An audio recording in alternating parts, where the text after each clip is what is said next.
Hello, and welcome back to Umbral Dread. Before we begin, take a moment to leave a comment and tell me where you're listening from tonight. I always enjoy reading them. Tonight's journey is 2 hours of slow, immersive horror stories, crafted to help you unwind, quiet your mind, and drift deeper into the darkness. There will be only 2 or 3 ads during the first 10 minutes.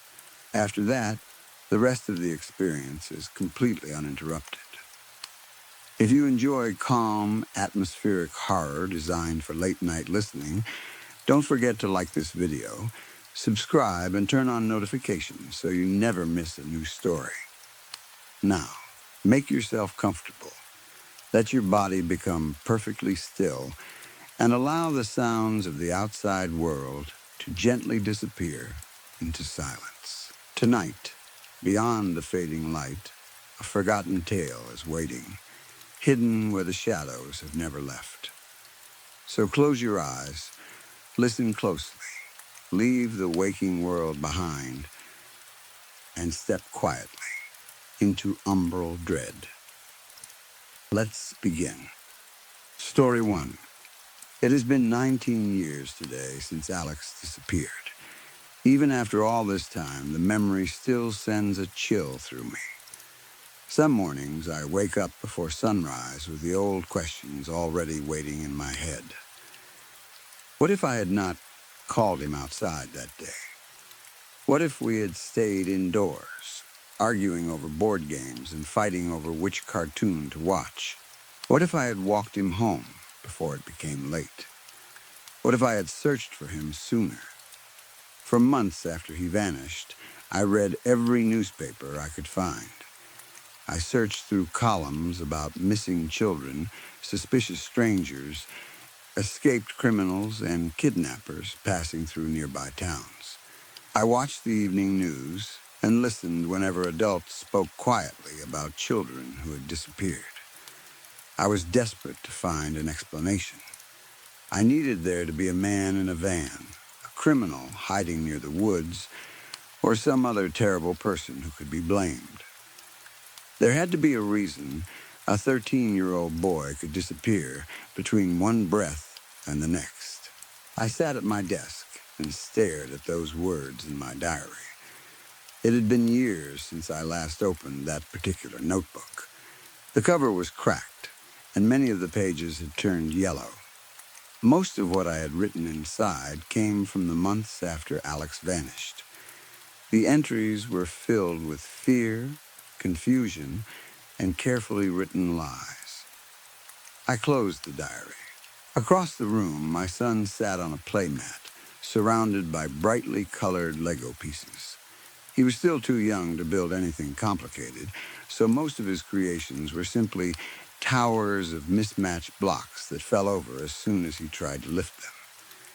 At that moment, he was chewing on a red piece. "Don't put that in your mouth," I told him. He removed it, smiled at me, and immediately reached for a blue one. I shook my head, though I could not stop myself from smiling. He was only 4 years old. He had my dark hair and his mother's wide brown eyes. He followed me everywhere when I was home and copied almost everything I did. If I crossed my arms, he crossed his. If I bent down to examine a plant, he bent beside me and pretended to study it too. He looked at me as if I understood everything, as if I were brave, wise, and completely good. I suppose every child believes that about their parents for a while. Sometimes I wondered what life would have been like if Alex had not disappeared. He would have been 32 by then. Perhaps he would have married and had children of his own. Maybe our children would have grown up together. We might have visited each other on weekends, complained about work, and laughed about the foolish things we did as boys. I often imagined teaching him how to garden. Gardening had become my favorite hobby as an adult. There was something peaceful about placing a seed in the ground and helping it grow. Plants did not ask questions. They did not care about the past. If you gave them sunlight, water, and good soil, they rose from the earth without judgment. That morning, I decided to plant sunflowers. I had bought the seeds at a city fair the previous week. The picture on the packet showed bright yellow flowers standing taller than a man, their dark centers facing the sun. Sunflowers had always seemed happy to me. I wanted a row of them along the back corner of the garden where my son could see them from his bedroom window. I put on an old shirt, found my gardening gloves, and carried a hoe, a shovel, and 2 bags of fresh soil into the backyard. My son pressed his face against the glass door and watched me. "Papa, can I help?" "You can watch for now," I said. "When you're bigger, you can help me dig." "I'm big. You're very big."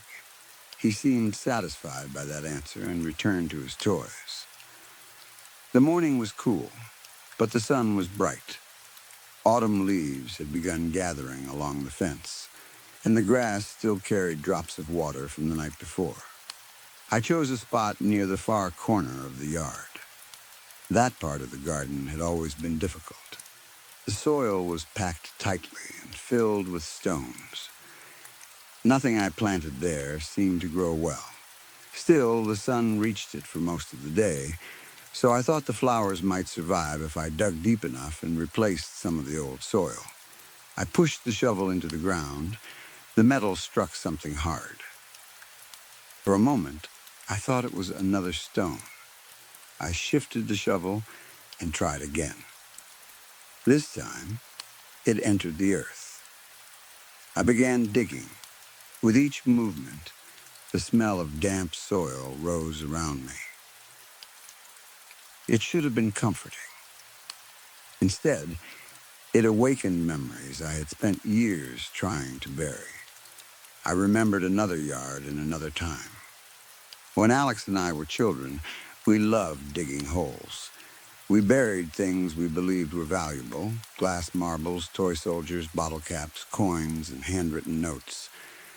We promised each other that we would return when we were adults and dig them up. "We'll be old men," Alex once said. "We won't be that old," I replied. 30 is old. I remember laughing. At 13, 30 seemed impossibly far away. We wrote messages to our future selves and placed them in old jars.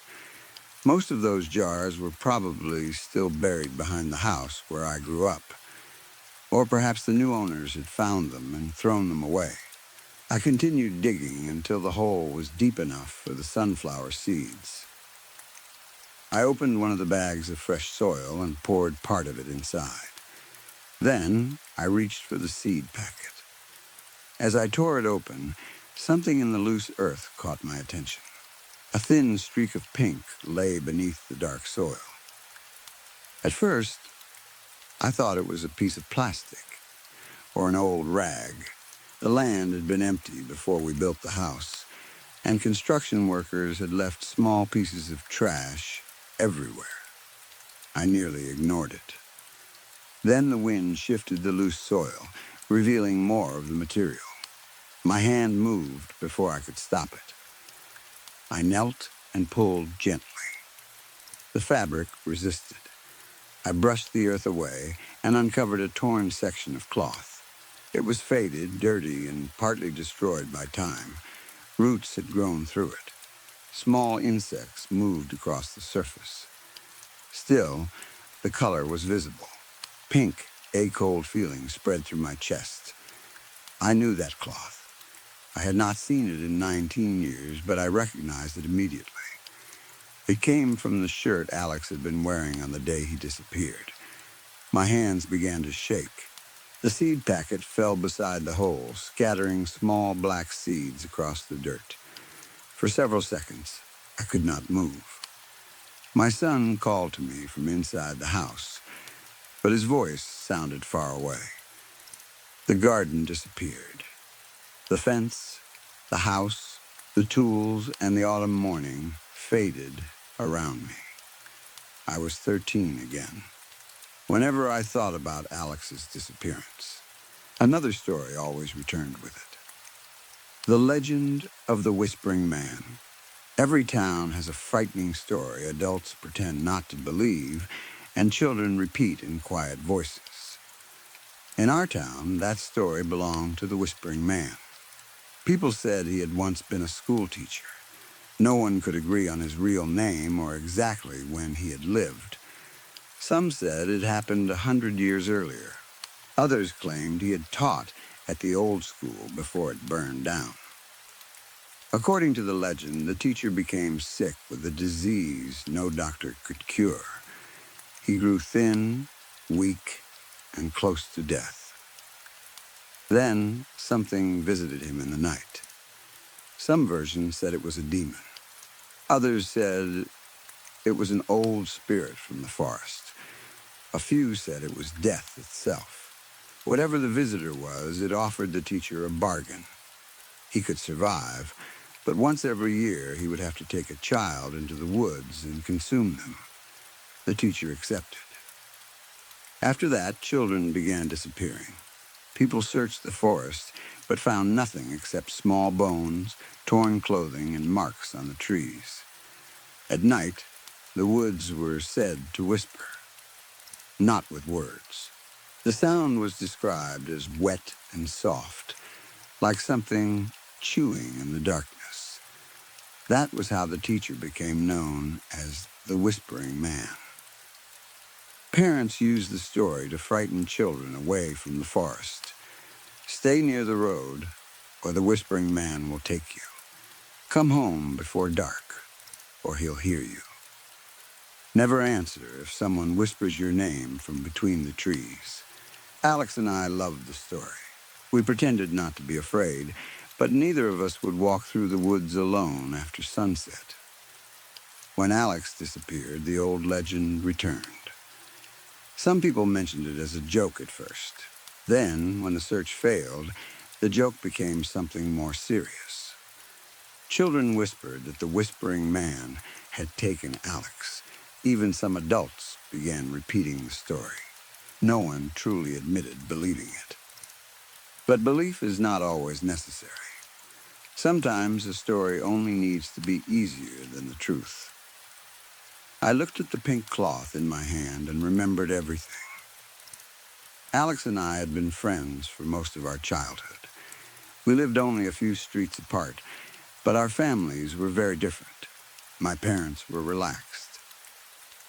As long as I completed my homework and returned before dark, they allowed me to spend most afternoons outside. Alex's parents were strict. They wanted him to study constantly. They planned every hour of his day. After school, he was expected to finish homework, practice mathematics, read, and prepare for the next day. They rarely allowed him to play. That was why he had climbed through his bedroom window that Tuesday afternoon. His parents had gone to visit relatives. They believed Alex was inside studying. Instead, he found me near the edge of the woods. He wore a pink shirt, blue jeans, and old white shoes. "Let's play hide and seek," he said. I remember telling him the shirt would make him easy to find. He said it would not matter because I was terrible at seeking. We argued about the boundaries. I said we could hide near the houses and along the first line of trees, but we were not allowed to go deep into the woods. Alex agreed. At least, I thought he did. It was my turn to count. I covered my eyes against the side of a tree and began. 1, 2, 3. Alex's footsteps moved away behind me. By the time I reached 20, I could no longer hear him. I counted all the way to 100. Then I turned. The afternoon was quiet. I searched behind trees, bushes, sheds, and garden walls. I checked the old drainage pipe where we sometimes hid. I looked beneath the wooden steps behind an abandoned house. Alex was nowhere. At first, I thought he was playing a joke. He often found a good hiding place, and stayed there long after I called his name. "Alex, you win," I shouted.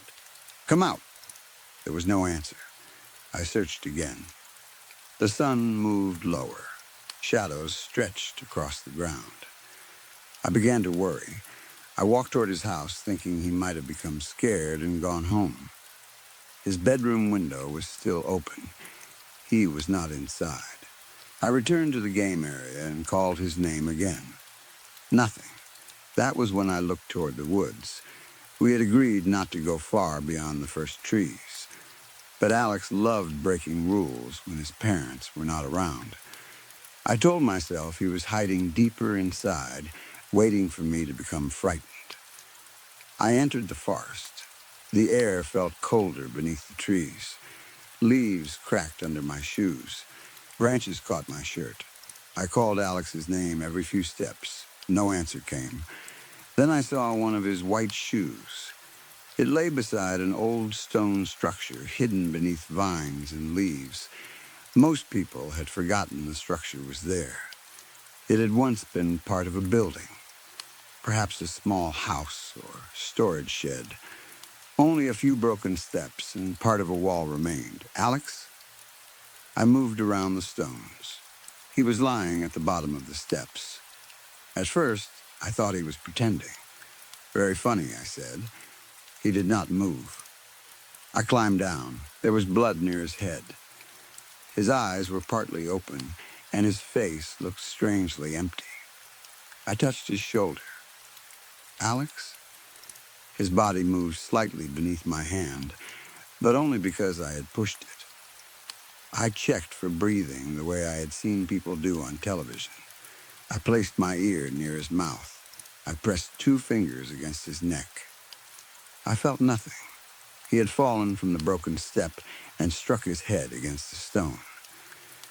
Alex was dead. I fell apart. I called his name again and again. I shook him. I begged him to wake up. For a moment, I thought about running for help. Then the questions entered my mind. Why were you in the woods? Why did you let him come here? Why didn't you watch him? Why didn't you call an adult sooner? What did you do to him? His parents would know he had escaped to meet me. My parents would be furious. The police might think I pushed him. I imagined being taken away. I imagined adults staring at me and deciding I was responsible. I was 13 years old. I did not think like an adult. I thought like a frightened child who believed one terrible mistake could be hidden if no one saw it. There was a flat stone near the broken wall. I used it to loosen the soil. When that became too difficult, I used my hands. I dug until my fingers bled. The hole was shallow, but I convinced myself it was enough. I dragged Alex toward it. He was heavier than I expected. His head moved from side to side as I pulled him. I kept apologizing, though I do not know whether I said the words aloud. I placed my best friend in the ground. His pink shirt looked too bright against the dark soil. I covered him with dirt, leaves, and branches. Then I went home. My mother asked why my clothes were dirty. I told her I had fallen. Later that evening, Alex's parents came to our door. They asked if I had seen him. I lied. I said I had not seen Alex since school. The police investigation began that night. Search parties moved through the streets and woods. Officers questioned neighbors. Volunteers placed posters on walls and shop windows. Alex's face appeared in newspapers. His parents stood in front of cameras and begged anyone with information to come forward. I remained silent. Search teams entered the woods, but they never found the grave. Perhaps they did not go deep enough. Perhaps the leaves and fallen branches hid it. Or perhaps they were searching for a missing child, not a body buried by another child. Days became weeks. The town needed an explanation. That was when people began talking about the Whispering Man. At first, I hated the story. Then, I needed it.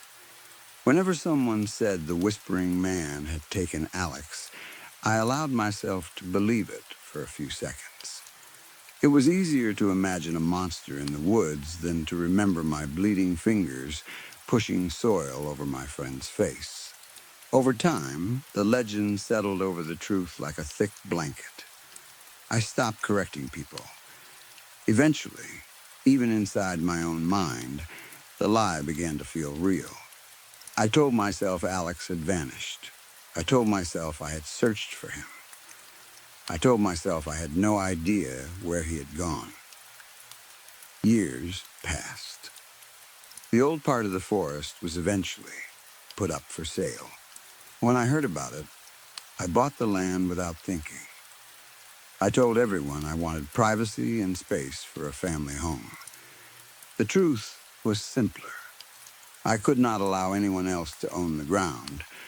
I could not allow construction workers, hikers, or children to discover what I had hidden.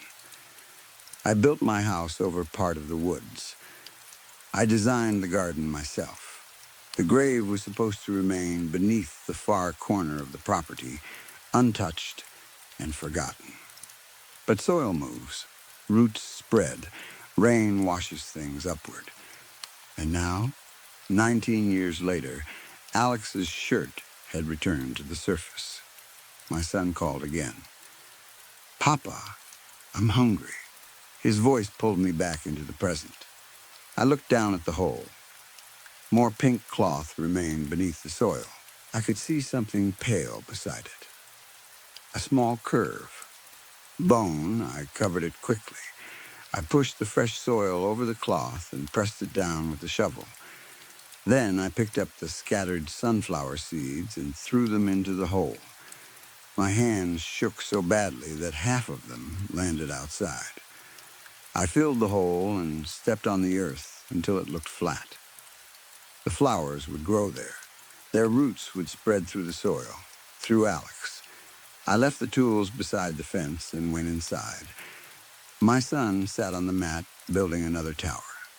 "What do you want for lunch?" I asked. "Cheese? With bread?" "No bread." "You need bread." He made a face, and for one terrible moment, his expression reminded me of Alex. I went into the kitchen and prepared a small plate of cheese, fruit, and crackers. My hands continued shaking. I had to grip the counter several times to steady myself. The house seemed too quiet.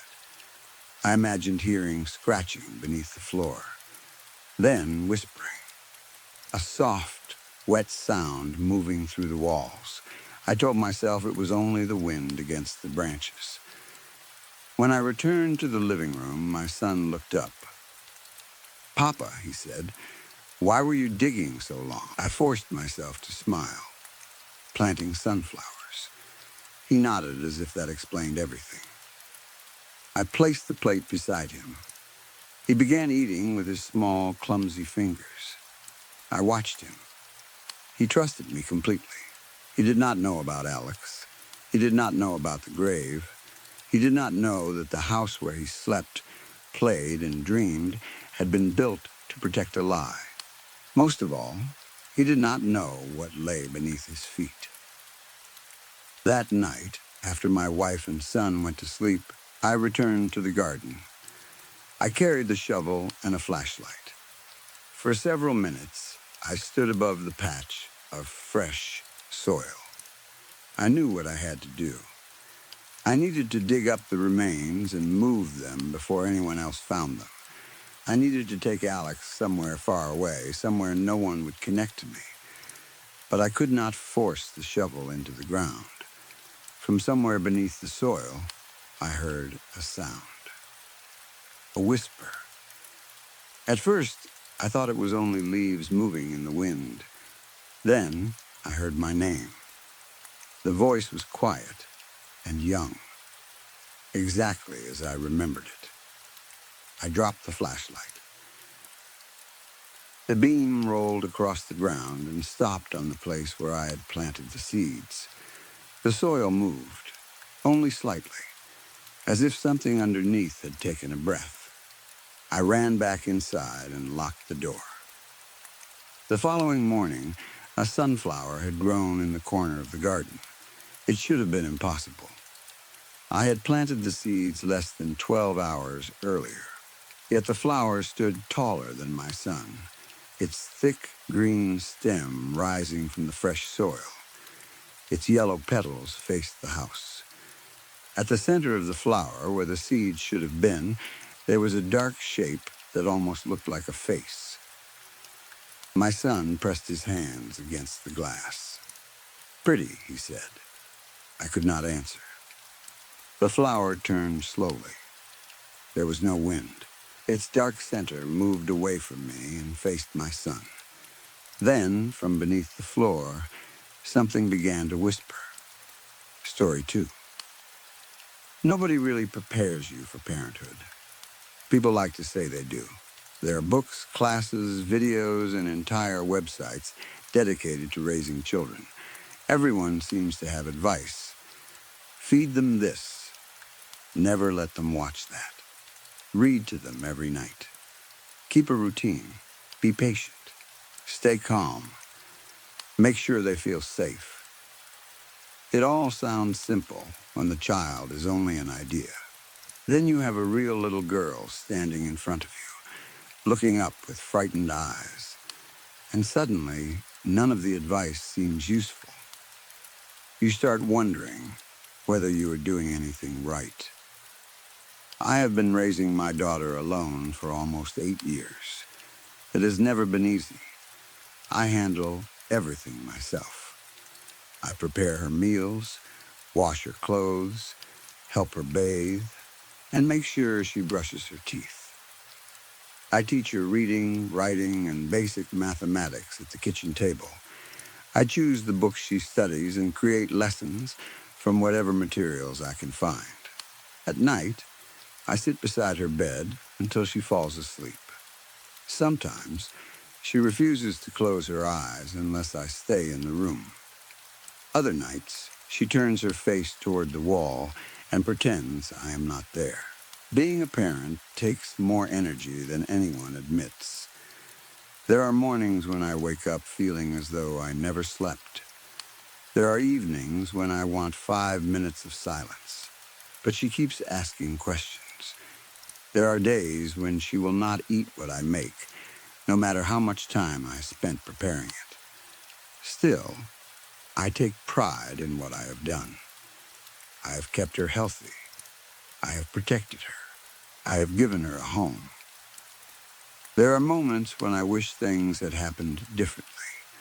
Sometimes I imagine what it would have been like to raise her with someone else beside me. A woman who understood the things I did not. Someone who could explain the changes that will soon happen to her body. Someone who could brush her hair without pulling too hard. But most of the time, I am proud that I have managed alone. At least I used to be. Raising her was easier when she was small. Babies need a great deal of care, but their needs are simple. They cry when they are hungry, tired, cold, or uncomfortable. If you solve the problem, they usually calm down. I learned quickly. I became good at warming milk. I learned how to hold her so she would stop crying. I watched videos about changing diapers and dealing with fevers. I stayed awake beside her whenever she became sick. She used to hold my finger in her tiny hand. That is one of my favorite memories. Her fingers were so small that they could barely close around mine, but she held on with surprising strength. Back then, she needed me for everything. She did not question where we lived or why it was only the two of us. She did not ask about her mother. As she grew older, things became more complicated. There are certain things a little girl needs a mother for. I do my best, but I am aware of my limits. I buy her things I think girls her age should like. dolls with soft hair, stuffed animals, small plastic tea sets, coloring books filled with princesses and fairies. When she was younger, she played with them. She would sit on the floor and arrange her stuffed animals in a circle. She gave each one a name and poured imaginary tea into tiny cups. Sometimes she invited me to join her. I always did. I sat on the floor, held a plastic cup, and pretended to drink. Those were good days. Now, most of the toys remain untouched. The dolls sit on a shelf in her room with their painted eyes facing forward. Dust gathers on the tea set. The stuffed animals stay inside a wooden chest unless I take them out myself. She says she is too old for them. I do not know what girls her age are supposed to enjoy. Most parents could ask other parents. I cannot. The older she gets, the more often she asks about her mother. At first, the questions were simple. Where is Mommy? I told her that her mother was far away. Then she asked when her mother would return. I said I did not know. She accepted those answers when she was 4. At 5, she began asking why her mother had left. I told her it was complicated. At 6, she wanted to know her mother's name. I changed the subject. Now she asks questions almost every day. When can I see her? Why doesn't she call? Does she know where I am? Does she miss me? That last question is the hardest. I always tell her yes. I tell her that of course her mother misses her. Any mother would miss a daughter like her. She stares at me afterward as if she knows there is something I am not saying. I've always found it strange that she misses someone she cannot possibly remember. She was only a baby when they were separated, no more than a few months old. There is no way she could remember her mother's face or voice. And yet, sometimes, she says she dreams about a woman singing. She cannot remember the words, but she claims the song makes her feel safe. She once described the woman as having long brown hair and a small mark beside her eye. I asked where she had heard that. She said she did not know. For several nights after that, I barely slept. Lately, she has started asking other questions, too. Questions about the house. Questions about the locks. Questions about why she is not allowed outside. Why don't I go to a real school? Why can't I play with other children? Why are the curtains always closed? Why is there a lock on the outside of my bedroom door? I explain that the world is dangerous. I tell her there are people who hurt children. That part is true. I tell her that keeping her inside is the only way to protect her. She does not believe me anymore. A few weeks ago, she asked why all the doors have locks near the top, where she cannot reach them. I told her it was because she used to wander when she was younger. She said she does not remember doing that. I reminded her that children forget many things. She looked directly at me and said, "You forget things too." I did not like the way she said it. She has become distant. When I enter a room, she sometimes stops talking, even if she was only speaking to herself. She hides small pieces of paper beneath her mattress. Once, I found a picture she had drawn of our house. In the drawing, every window had black bars over it. There was a little girl standing inside. Outside the house, a woman was reaching toward her. A man stood behind the girl. He had no face. I asked her what the picture meant. She tore it in half and refused to speak to me for the rest of the day. She is almost 8 now. At least, I believe she is. I never knew her exact date of birth.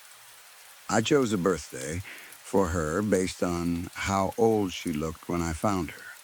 Every year, I bake a cake and give her presents on that date.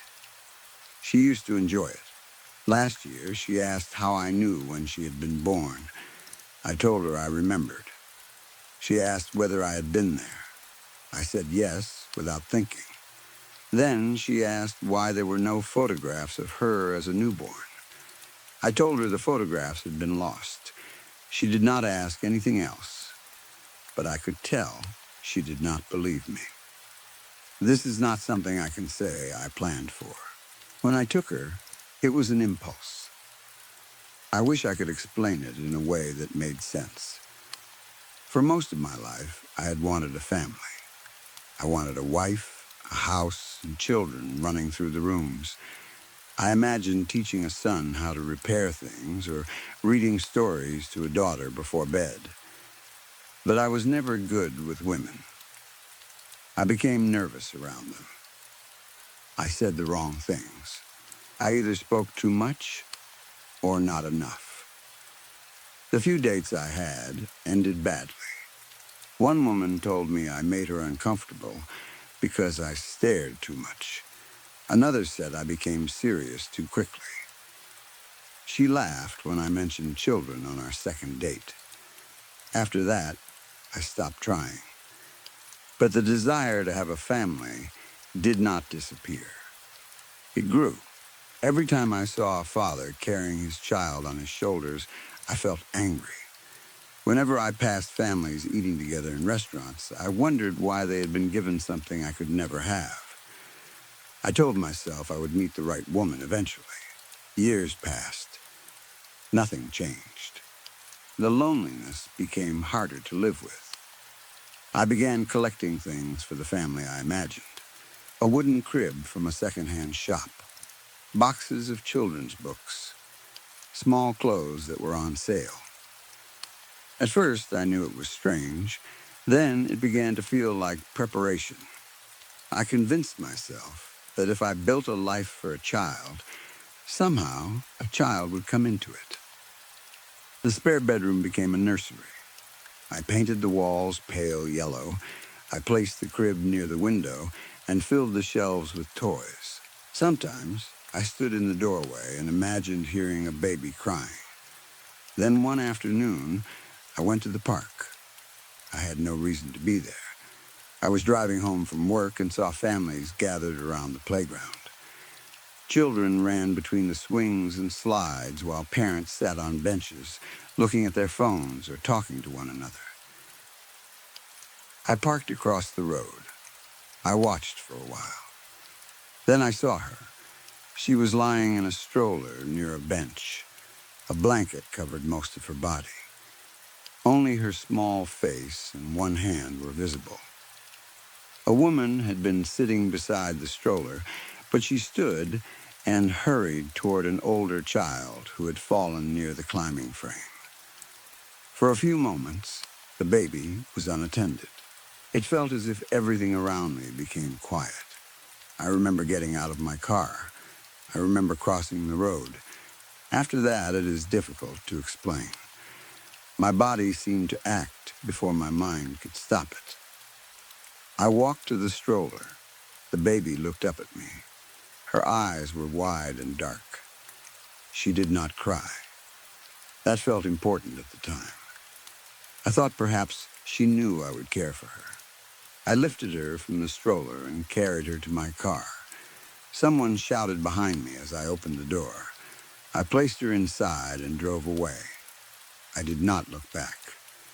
For the first few hours, I told myself I was only taking her somewhere safe. I said I would return her once I had calmed down. Then I reached home and carried her into the nursery I had prepared.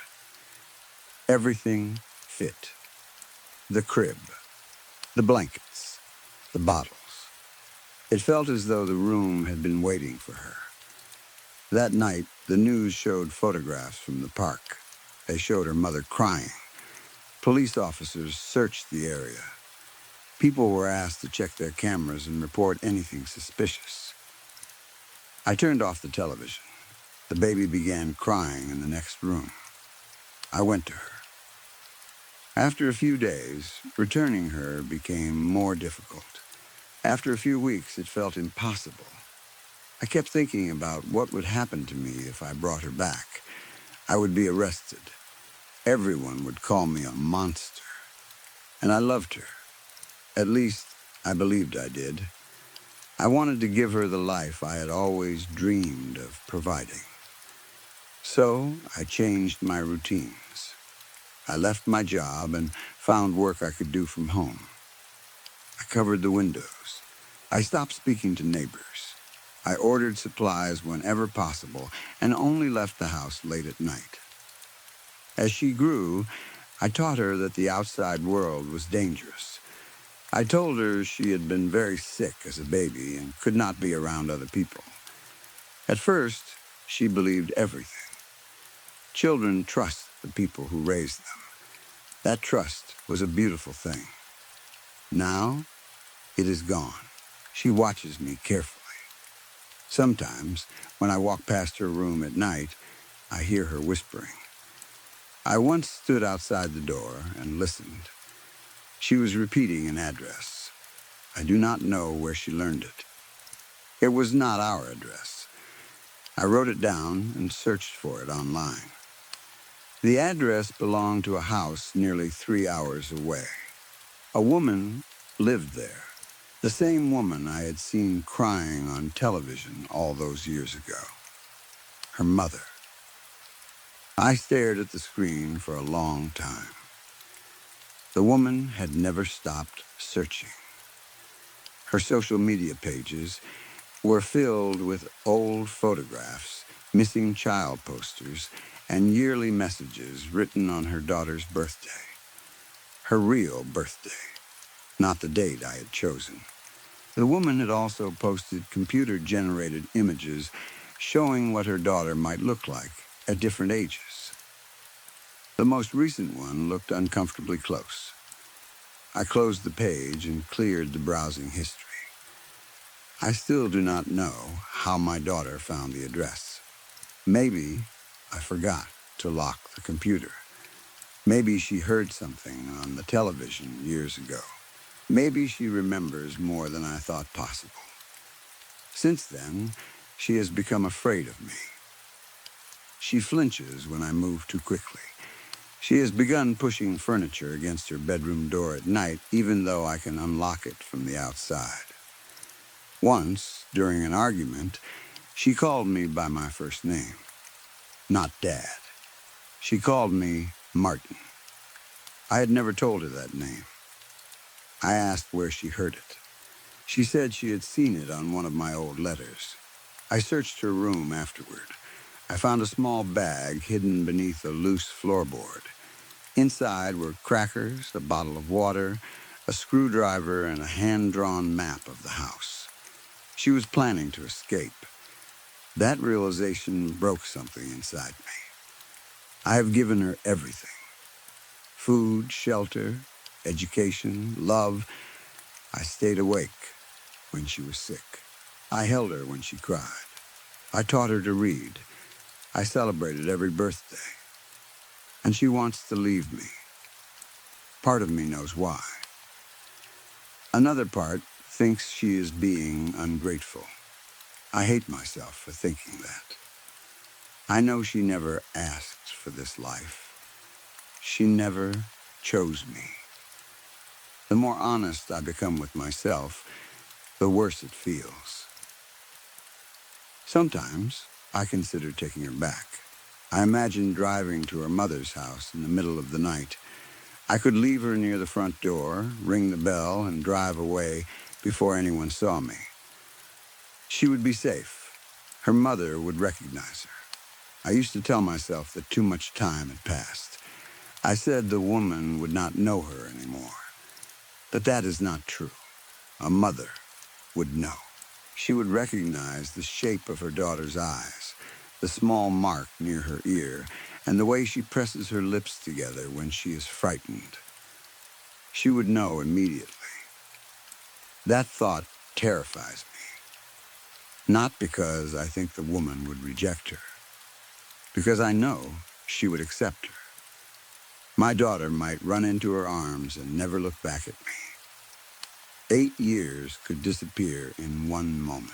All the meals, lessons, bedtime stories, and birthdays would mean nothing. I would become only the man who took her.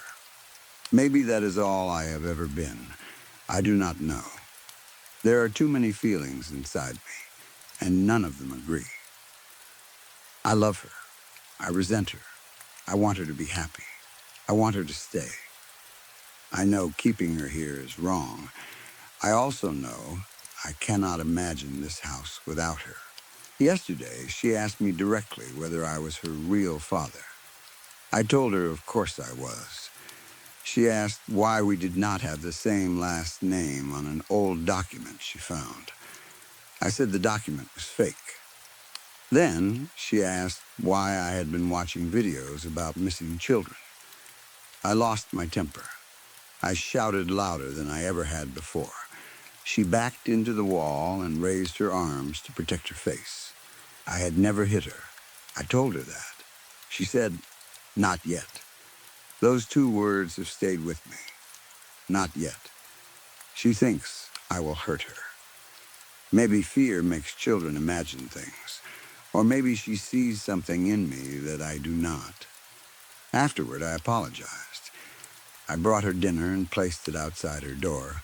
She did not eat. This morning, she asked when her mother was coming back. I told her to stop asking. She said, "She's looking for me." I asked how she knew. She would not answer. She only smiled. It was not a happy smile. It was the smile of someone who knows something. I checked every window and door afterward. Nothing had been opened. Still, I cannot shake the feeling that she has found a way to contact someone. Perhaps she has been sending messages through the computer. Perhaps she has hidden a phone. I searched her room again. I found nothing. I have started thinking about moving. There is an old property farther north where no one would ask questions. The nearest town is almost an hour away. We could start again. She would hate it at first. But children adjust. They always do. I could teach her more. There is still so much she does not know. She needs to learn how to cook properly, how to repair clothes, how to care for a house, and how to avoid dangerous people. I have spent years protecting her from the world. I cannot hand her back now and allow strangers to undo everything, even if one of those strangers is her mother. Sometimes, I stand outside my daughter's bedroom and listen to her breathing. It reminds me of when she was a baby. Back then, I used to place 2 fingers against her chest to make sure she was still alive. I was terrified something would happen to her while I slept. Now, when I listen, I sometimes hear the mattress creak. She is awake, too, waiting for me to leave. I wonder what she thinks about in the darkness. Does she remember the park? Does she remember the woman who ran after us? Does she remember being carried into my car? She should not. But perhaps some memories remain in the body, even when the mind is too young to understand them. Maybe that is why she never liked the sound of playgrounds on television. Maybe that is why she cries whenever she hears a woman singing the same lullaby. Maybe a part of her has always known. I have considered telling her the truth. I imagine sitting at the kitchen table and explaining everything. I would tell her I was lonely. I would tell her I saw her alone and believed I could give her a good life. I would ask her to understand that I never meant to hurt anyone. But I know how she would look at me. She would not see a father confessing a mistake. She would see a stranger admitting that he stole her. So I stay quiet. Maybe I will return her one day. Maybe when she is older, she will understand me better. Maybe she will see that I raised her because I loved her, even if the way it began was wrong. For now, I think I will keep her a little longer. Only a few more years. There is still so much I need to teach her. And by then, Perhaps she will stop trying to leave. Story 3. I was new to the area and still trying to learn which roads were safe for running. I had always enjoyed jogging, but the place I had moved to was much hillier than I expected. Some roads climbed so sharply that they were good for exercise, but they were also dangerous. Cars would come over the top of a hill without seeing me until the last second. That had already happened several times. On one occasion, a truck appeared over a hill so quickly that I had to jump into a ditch to avoid it. The driver never even slowed down. After that, I decided I needed to find somewhere flatter, straighter, and quieter. I checked Google Maps and searched local running groups on Meetup. Most of the suggested routes were either too far away or ran through busy neighborhoods. Eventually, I found a road not far from my new home that looked perfect. It was called Briar Road. The map showed a long, mostly straight road cutting through a large wooded area. There were few sharp turns and almost no steep hills. Houses were spread far apart, and traffic seemed very light. As a woman, I usually preferred quiet roads. Running beside busy streets often meant dealing with drivers slowing down, shouting through open windows, or staring as they passed. Once, I had been forced to use pepper spray on a man who followed me for almost half a mile. He kept calling for me to stop because he wanted to show me something. I had made it very clear that I was not interested. But he continued following me until I turned around and sprayed him. Since starting my new job would change my schedule, I expected to run around sunrise or sunset. Briar Road seemed like the perfect solution. It was quiet, flat, and hidden from most traffic. Then I searched for it on Meetup. I was surprised by how many people had mentioned the road.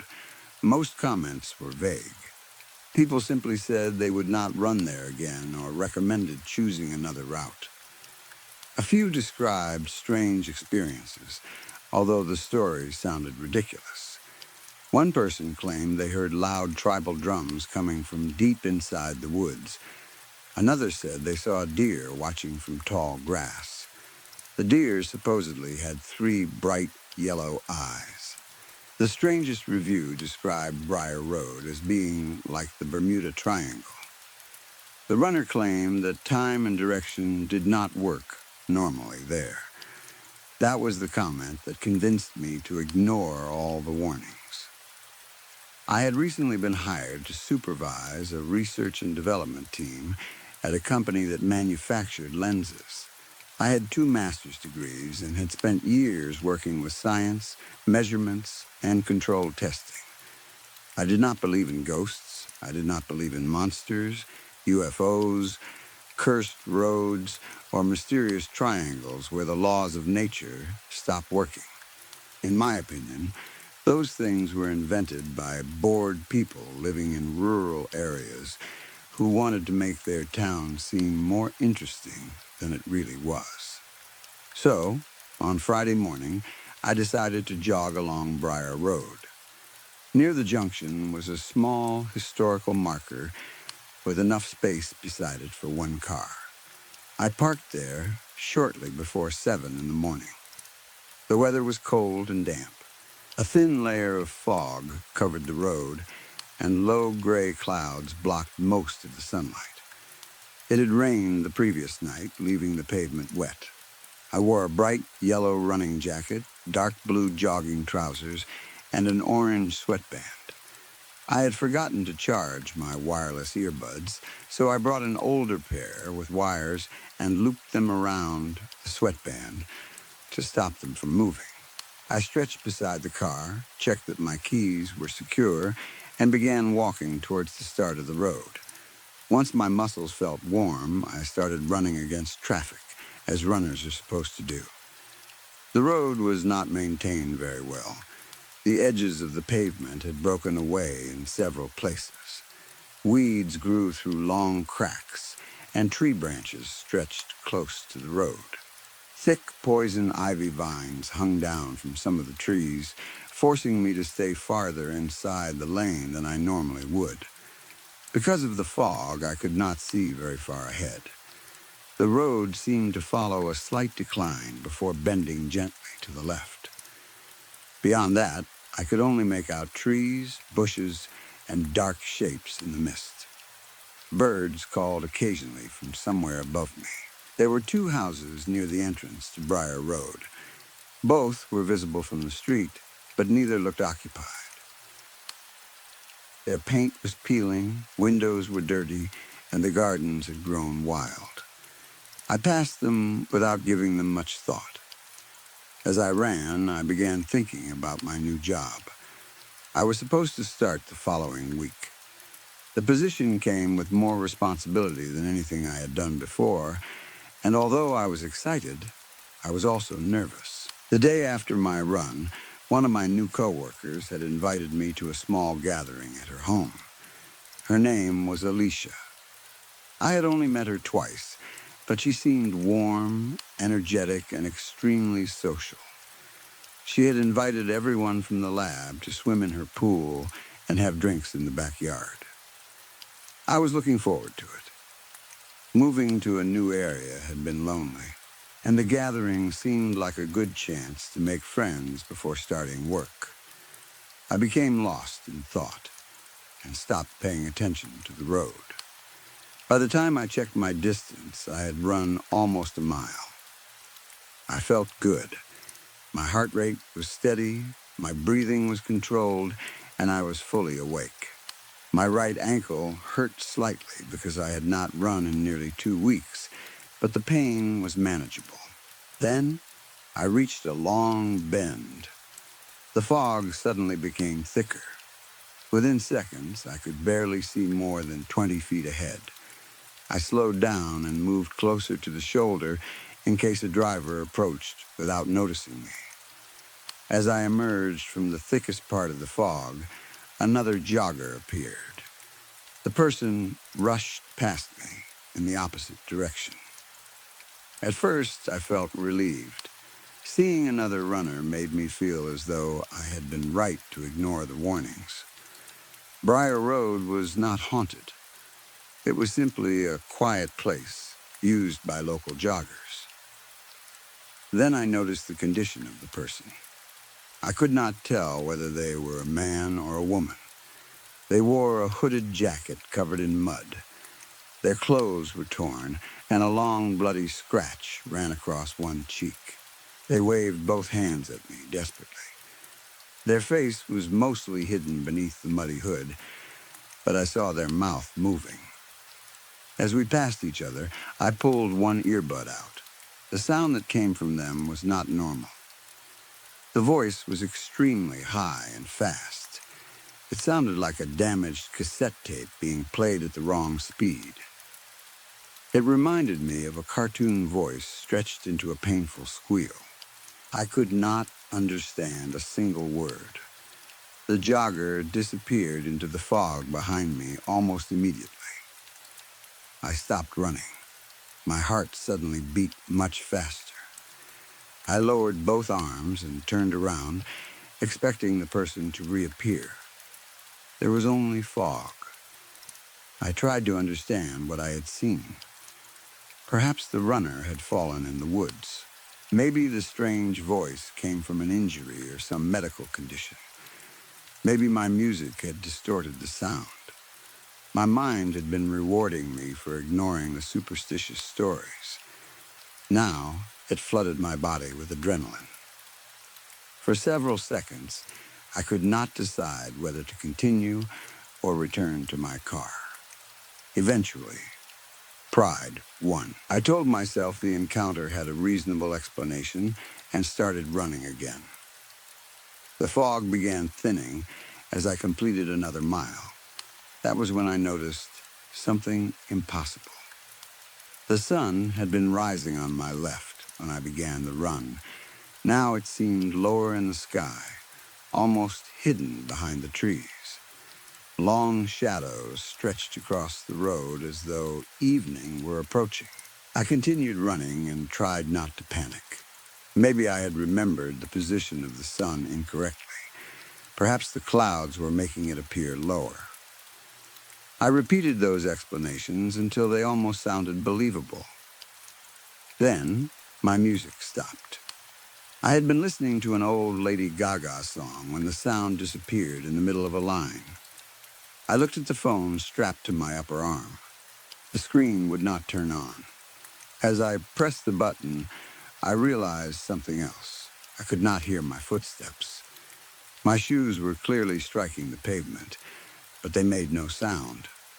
I pulled both earbuds out and listened carefully. Nothing. I could not hear my breathing either. I looked down to make sure my feet were touching the ground. They were. Then, music began playing from beneath them. Every time one foot struck the pavement, I heard part of the song. Lady Gaga's voice came from the road in the rhythm of my steps. I stopped. The music stopped too. I placed one earbud back into my left ear. Through the earbud, I heard the sound of my shoes hitting the road and air moving through my lungs.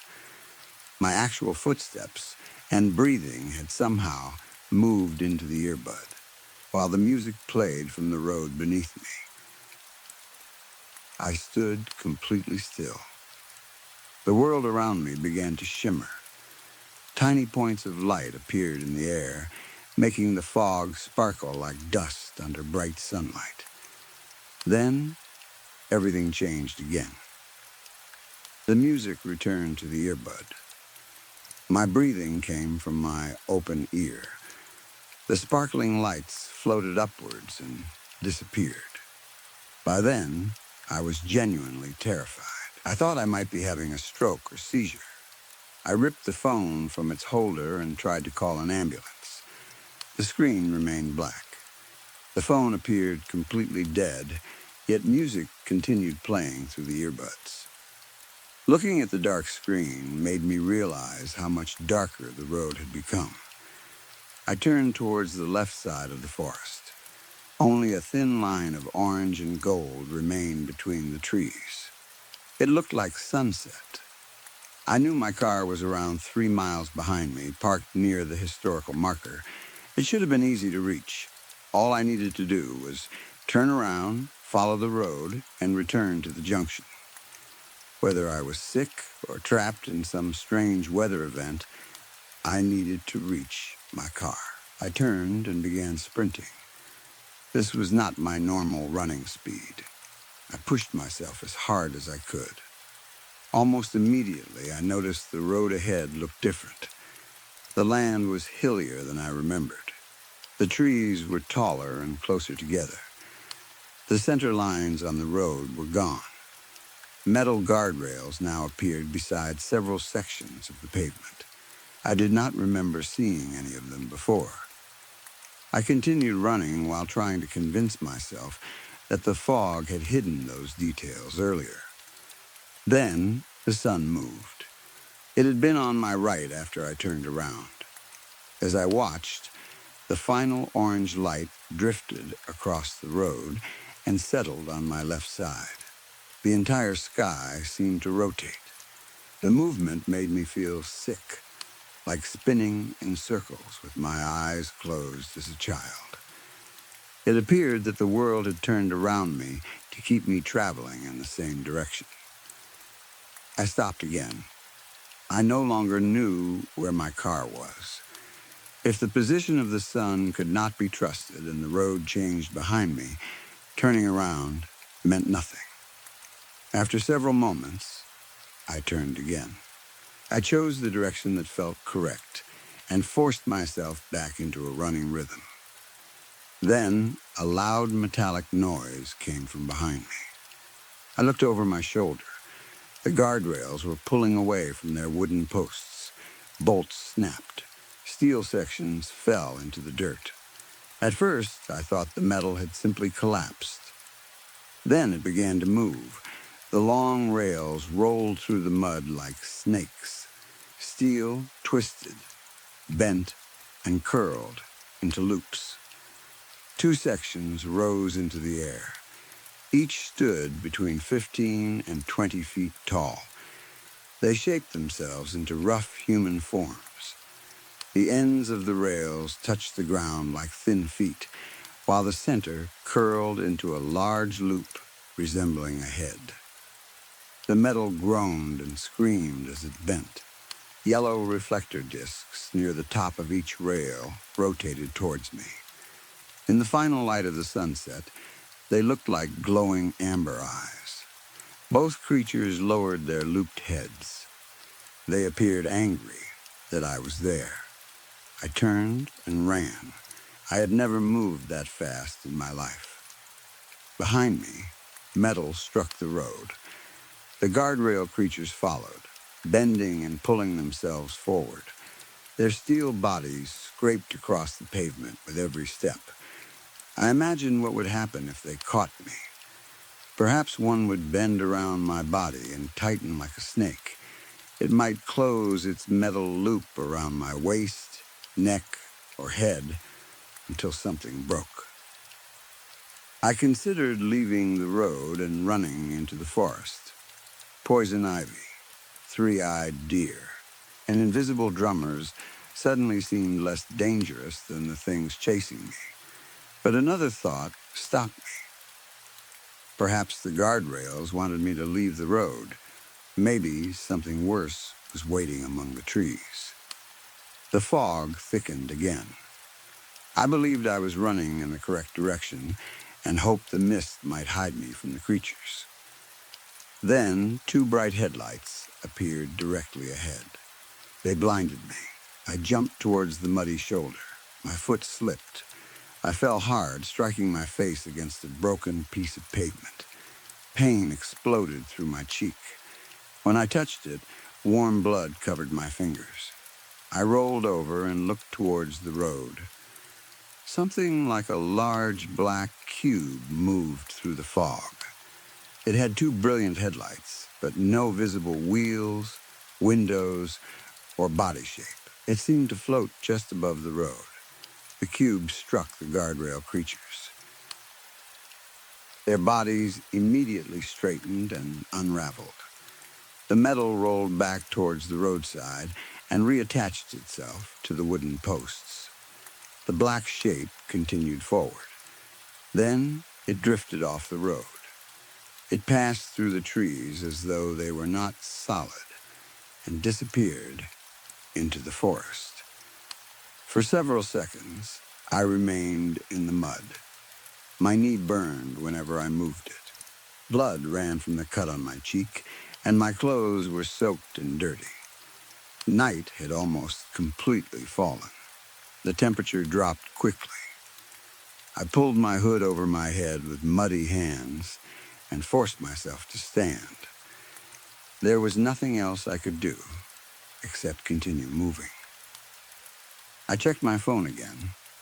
The screen was no longer empty. It showed my face. At first, I thought the front camera had activated.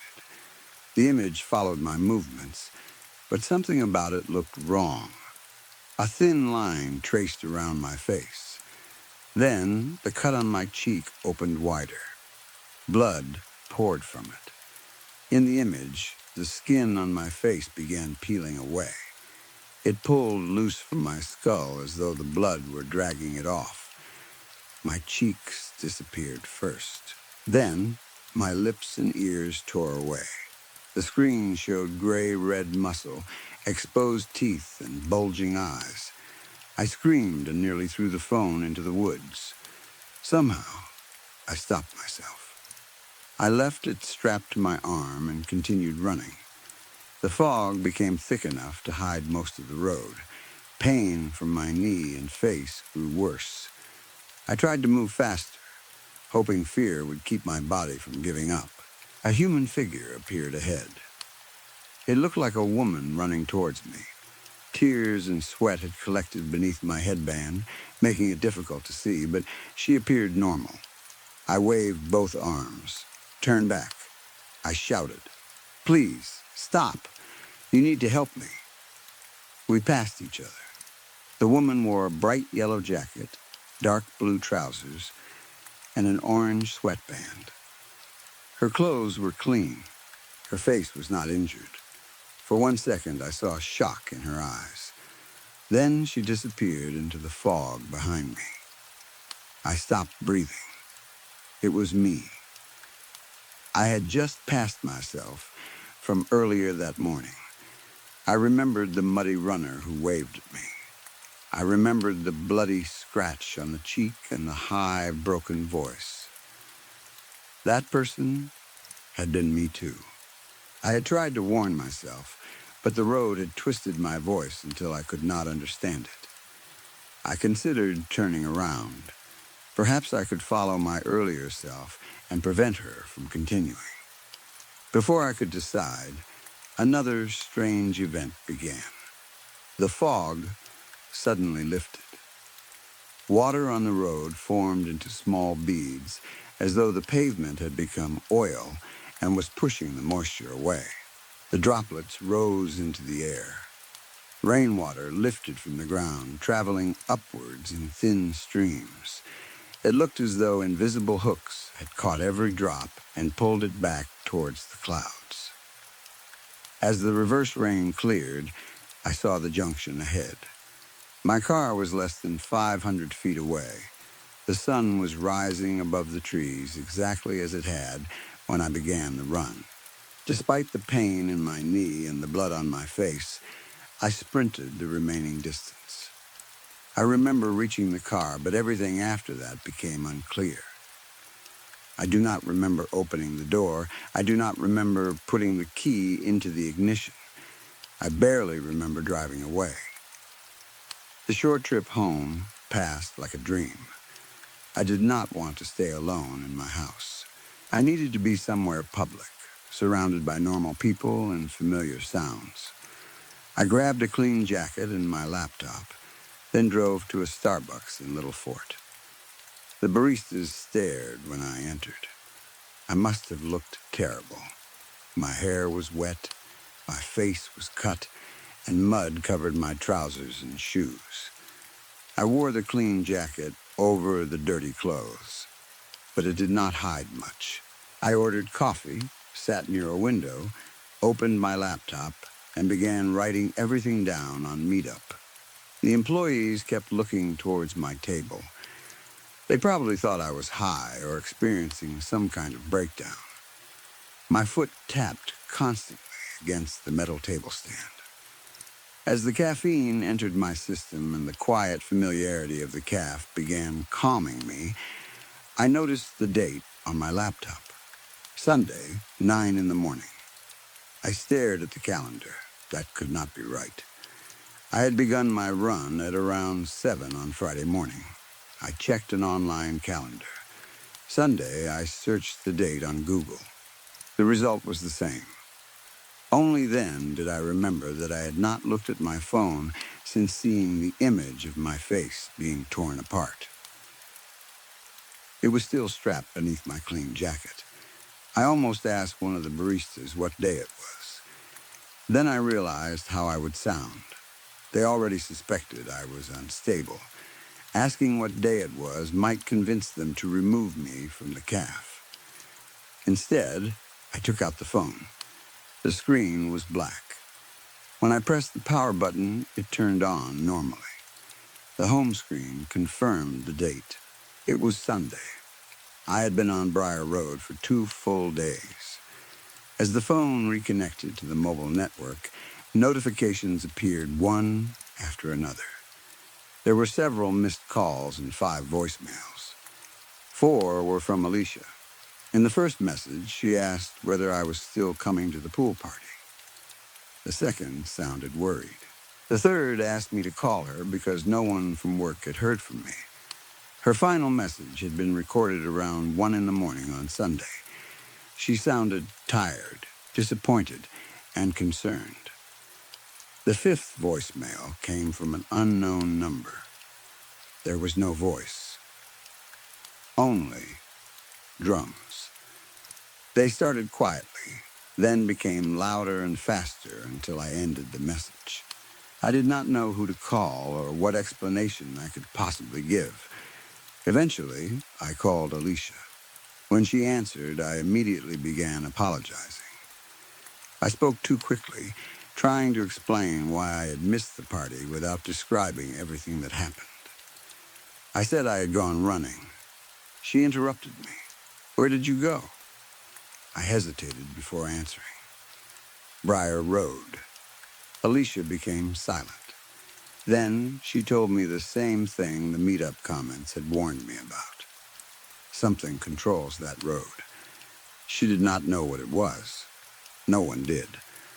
But it did not obey normal time, direction, sound, or distance. Most importantly, it did not like trespassers. I used to believe stories about haunted roads were created by bored, uneducated people. I believed ghosts, monsters, and places like the Bermuda Triangle were nonsense. None of that matters now. You do not need to believe my story.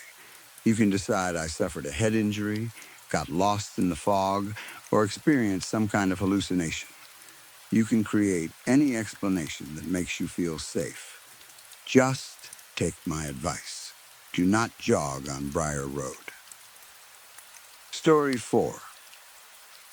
Before I begin, you are probably wondering why I am giving you advice. Why would someone like me tell you how to stay alive? The answer is simple. You have all become far too easy. There used to be some excitement in what I did. People were more careful. They asked questions. They watched the road behind them. They noticed when a stranger appeared more than once in the same place. Sometimes they even fought back. Now, most of you practically volunteer. You post your location online.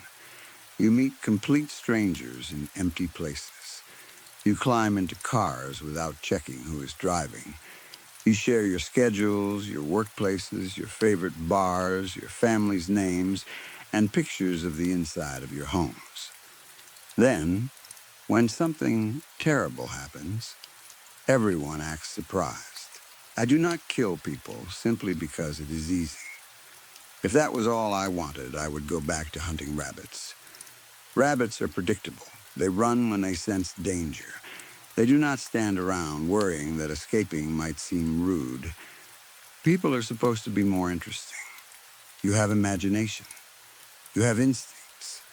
You have the ability to notice danger and make choices. At least, that is what I used to believe. Lately, I have begun to wonder whether most of you are trying to get yourselves killed. So I am going to help. Think of this as advice from a professional. I know that sounds arrogant, but I have earned the right to say it. I have been doing this for a long time, and I am still here. You are reading my words. The people who ignored these lessons are not. I want you to become more difficult. I want you to make me work for it. A game is only interesting when both sides understand that they are playing. Let us begin with online dating. Stop treating strangers on the internet as if they have already passed some kind of test. I understand why people use those apps. Life is lonely. Work takes up most of the day. Friends get married, move away, or become too busy. You look around one evening and realize everyone else seems to have someone waiting for them. You want that too. There is nothing wrong with wanting company. What is wrong is the speed at which you trust someone because you like their photographs. A few messages are exchanged. Maybe they make you laugh. Maybe they mention a band you like, or a place you visited. Suddenly, you feel as though you have known them for months. You have not. You know a collection of sentences they chose to send you. People can create any personality they want through a screen. They can be charming, sensitive, funny, successful, and kind. They can become exactly the person you are hoping to meet. You do half the work for them. You place your loneliness in front of them, and they shape themselves around it. Years ago, I used speed dating events to find easy targets. Those places were useful because people arrived expecting to speak to strangers.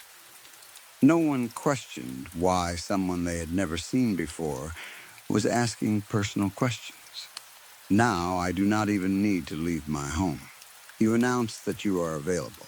You describe what you like. You tell the world what kind of person you want.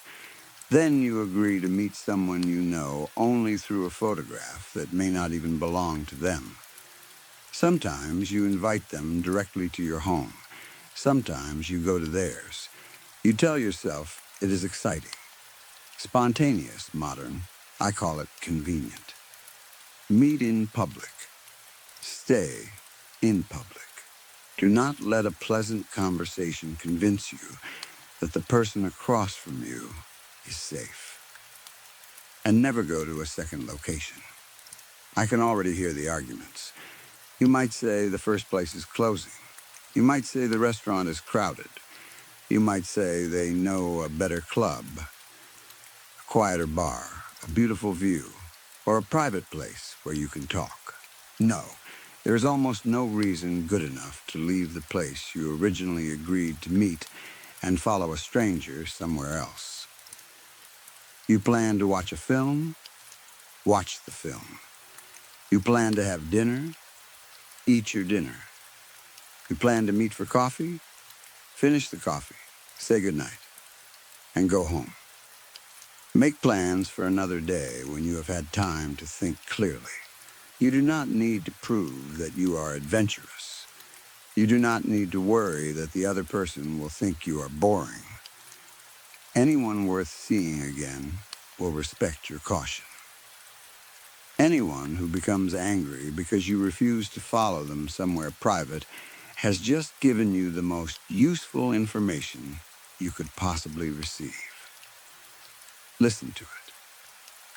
You would be amazed by how often someone agrees to leave a busy place simply because the stranger asking seems confident. Confidence is powerful. People mistake it for honesty. I have told people about private parties that did not exist. I have mentioned restaurants that were supposedly better than the one we were already sitting in. I have claimed that friends were waiting nearby. The exact story never mattered. What mattered was how I told it. I smiled. I acted relaxed. I made the suggestion sound ordinary. Most people are terrified of appearing nervous, suspicious, or rude. They would rather enter an unknown car than say, "No, I do not trust you yet." That brings me to something else you need to understand.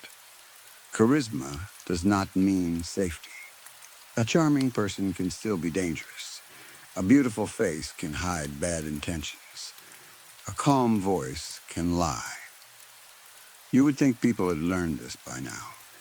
History is full of men and women who smiled their way into the lives of their victims. They did not always look frightening. They did not walk around covered in blood. Many of them looked normal. Some were considered attractive. Some had families, friends, jobs, and good reputations. That is why they succeeded. Danger rarely introduces itself by saying, "Hello, I intend to hurt you." It asks for help. It tells you a sad story. It carries a broken box, wears a medical bandage, or says its pet is missing.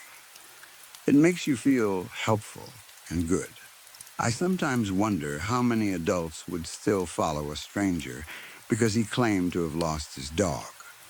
Not all of you, of course, but enough. Far too many. You warn children not to approach suspicious vans, yet adults walk willingly into dangerous situations because the person inviting them is polite. Maybe the van did not have enough candy when you were young. Maybe the lesson never stayed with you. Until someone earns your trust, you should accept that they may be trying to gain something from you. For one person, it might be money. For another, it might be access to your accounts. For me, it would be something worse. The method changes, but the lie is the same. We both look you in the eye and pretend we have harmless intentions. That is what annoys me most. I barely have to lie anymore. Sometimes all I need to do is listen. People reveal everything when they believe someone finds them attractive. They talk about their broken relationships, their empty houses, their work schedules, and the friends who never called them. Maybe loneliness is the reason. Maybe it is my face. I prefer to believe I am simply very handsome. Either way, stop making it so easy. You should also carry something useful for protection. Too many people depend entirely on pepper spray. Pepper spray is better than nothing, but some of you hold it like a magical object that will solve every problem. You place it at the bottom of a bag, beneath your wallet, makeup, receipts, headphones, and keys. By the time you find it, the danger is already close. Even when it works, it may not work the way you imagined. Wind exists, panic exists, bad aim exists. An attacker may also be prepared for pain. The most important thing is not the object itself. It is whether you can reach it, use it, and escape. Too many people buy something for self-defense and never think about it again. The purchase makes them feel safer, so they stop being careful. Safety is not something you can buy and forget. It is a habit. Look around when you walk. Keep your hands free when possible. Know where the exits are. Do not wear headphones so loudly that you cannot hear someone following you. And understand that a weapon you are afraid to use may become someone else's weapon. People enjoy repeating the phrase that there is no better kill than overkill. I have always found that saying honest. Violence does not follow the fair rules you imagine while watching films. There is no polite back and forth. There is no guarantee that a warning will stop someone. Real fear is confused, ugly, and fast.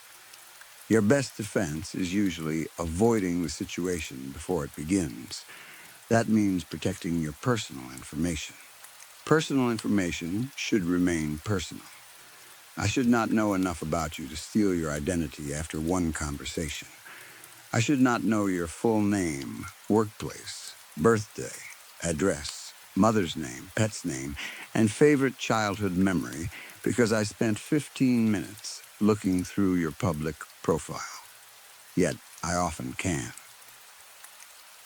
People post photographs in front of their homes with the house number clearly visible. They take pictures of work badges. They celebrate birthdays publicly and mention the exact year they were born. They answer harmless-looking online questions about their first car, childhood street, favorite teacher, or the name of their first pet. Then, they use those same answers as security questions. You make information available because you believe only friends are looking. Strangers are looking too. Some of them want to sell you something. Some want to rob you. Some are simply curious. And some are like me. Stop announcing where you are while you are still there. A photograph from a restaurant can wait until you get home. A picture from your vacation can be posted after you return. You do not need to tell hundreds of people that your house is empty or that you are standing alone beside a road at night. A killer who preferred attacking random people from a car would not need to search very hard anymore. You would send him directions. There is one exception to keeping your location private. Tell people you trust where you are. Tell a friend. Tell a family member. Send them the address. Share the name of the person you are meeting. Give them a time when you expect to return. Arrange for someone to call you. It may feel dramatic. You may worry that you are acting paranoid. Be paranoid. Paranoid people are inconvenient targets. There is nothing more disappointing than making someone disappear and realizing no one is looking for them. I am good at what I do. Very good. Television killers would look like careless amateurs beside me. They leave patterns, trophies, blood, witnesses, and endless clues. They become emotional. They want attention. I prefer quiet. But even careful work becomes pointless when no one notices the victim is missing. Why put in all that effort if no one cares enough to call? The world is full of lonely people whose absence might not be discovered for days. Some live alone. Some have stopped speaking to family. Some work jobs where no one notices whether they arrive. They are the easiest to take. That should frighten you more than anything else I have said. Build connections. Not because friendship is a magical shield, but because someone should notice when you vanish. Make sure there is at least one person who expects to hear from you. Do not let pride convince you that needing others is weakness. Isolation is useful to people like me. So is false knowledge. That is why I suggest you stop believing true crime programs have made you an expert. You watch documentaries, memorize famous cases, and begin thinking you understand killers. You do not. Most of the famous ones were not brilliant. They were careless and fortunate. They operated during times when police departments did not communicate properly. Evidence was lost. Victims were ignored. Witnesses were dismissed. They continued because the systems meant to stop them failed. People watch those stories and focus on the killer's habits, childhood, clothes, or favorite method. They imagine that remembering those details will help them identify the next dangerous person they meet. Real danger will not arrive wearing a label. The next killer will not necessarily behave like a famous one. He may not collect souvenirs. He may not follow a pattern. He may not target the same type of person each time. He may have watched the same documentaries you did. You cannot protect yourself by memorizing the mistakes of people who were eventually caught. Many of those criminals practically announced what they were doing, and still no one stopped them for years. Police failed to listen. Neighbors ignored strange sounds. Families were told to wait. Victims were treated as though their lives mattered less. That is the real lesson. Do not assume someone else will notice danger for you. Do not assume authority always understands what is happening. If something feels wrong, act before you have perfect proof. Some famous killers anger me more than others, especially those who blame their violence on shame, desire, or the inability to accept themselves. Your personal confusion does not excuse cruelty. Plenty of people struggle with identity without hurting anyone. A monster is still responsible for choosing to become one.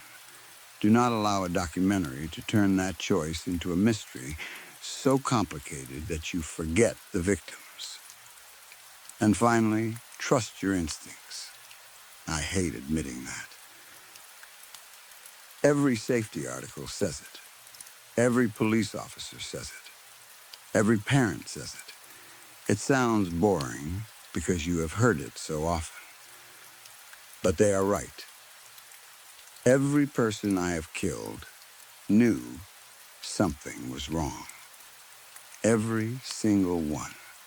Sometimes they felt it the moment they saw me. Sometimes it happened when I changed the plan. Sometimes it came when the street became too quiet, or when they noticed I had locked a door. Their bodies understood before their minds did. Their hearts beat faster. Their stomachs tightened. The skin on their arms rose. A voice inside them said, "Leave," then another voice answered. It said they were overreacting. It said they were being unfair. It said they would look foolish. It said I seemed nice. They worried about offending me. Imagine that.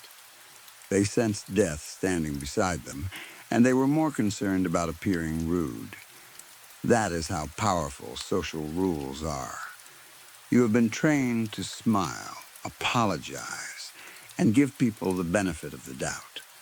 Those are useful habits in a safe room. They are dangerous habits when your instincts are screaming. You do not owe politeness to someone who frightens you. You do not owe an explanation. You do not need enough evidence to convince a courtroom. Leave, cross the street, enter a crowded shop, call someone, make noise, embarrass yourself. I promise embarrassment feels better than dying. A woman once apologized to me while trying to pull away. Think about that. She knew I was holding her too tightly. She knew my expression had changed. She knew there was no innocent reason for what was happening. Still, she said she was sorry. She thought perhaps she had misunderstood. She had not. You usually have only a small amount of time between suspicion and certainty. Use it. Do not wait for the dangerous person to prove you right. By then, you may no longer have a choice. Write these lessons down if you need to. Meet strangers in public and stay there. Do not follow them to another location. Do not mistake charm for goodness. Think seriously about how you would protect yourself. Keep private information private. Make sure trusted people know where you are. Do not confuse entertainment with real preparation. And listen when your body tells you to run. I am begging you, not because I care about you. Do not misunderstand me. I have no interest in becoming a better person. I do not regret what I have done. Regret is for people who wish they had chosen differently. I chose exactly what I wanted. I am asking because I need this to become interesting again. There was a time when this felt like an art. I studied people. I waited. I planned. I adapted. Now I send one pleasant message, and someone tells me where they live. I smile at a stranger, and they follow me. I suggest somewhere quieter, and they agree. There is no challenge in it. No patience. No skill. You have taken all the beauty out of the game. Please stop being so easy. Make me wonder whether you noticed me. Make me work to learn your name. Make me follow you through a crowded place and watch you glance over your shoulder. Make me question whether you told someone about me. Give yourself a chance. Give me a reason to hesitate. Because if you continue behaving this way, I will not be the only one who notices. There are others. Some are less patient than I am. Some are crueler. Some will hurt you simply because they can. At least I am warning you. You may think this is only a story. You may believe these words were written to frighten you. That is fine. The truth does not require your belief. But before you close this, look at the information you have shared today. Think about the photographs you posted. Think about the stranger you agreed to meet this weekend. Think about the person who asked whether you lived alone. Think about the car you have seen more than once near your home. Think about the moment your instincts warned you and you chose to ignore them. Then ask yourself one question. How difficult would it really be for someone to find you? Do not answer aloud. I might be listening. Story 5. My friends and I decided to go camping deep in the woods of northern Georgia. At the time, it sounded like a good idea. One of my friends had found a place far away from the usual campsites, hiking trails, and crowded parks. He said it would be quieter there. No families, no loud music, no children running between tents, and no park rangers checking on us every few hours. It would just be us, the trees, and the cold night air. There were 6 of us altogether. Most of the group had been camping before, although none of us had spent a night that deep in the woods. We brought 2 tents, several sleeping bags, food, water, lanterns, and enough beer to make us believe we were prepared for anything. We also brought a man named Travis. Travis was not exactly one of my friends. He was an old army buddy of my friend Daniel. He had served overseas and later worked private security. Daniel invited him because the area was known for black bears, wild hogs, and the occasional person who liked to cause trouble around isolated campsites. Travis brought a long rifle with a scope. We joked that bringing a trained sniper on a camping trip was a little extreme, but none of us asked him to leave the rifle at home. By the time we reached the campsite, the sun was already dropping behind the trees. The place was more isolated than I had expected.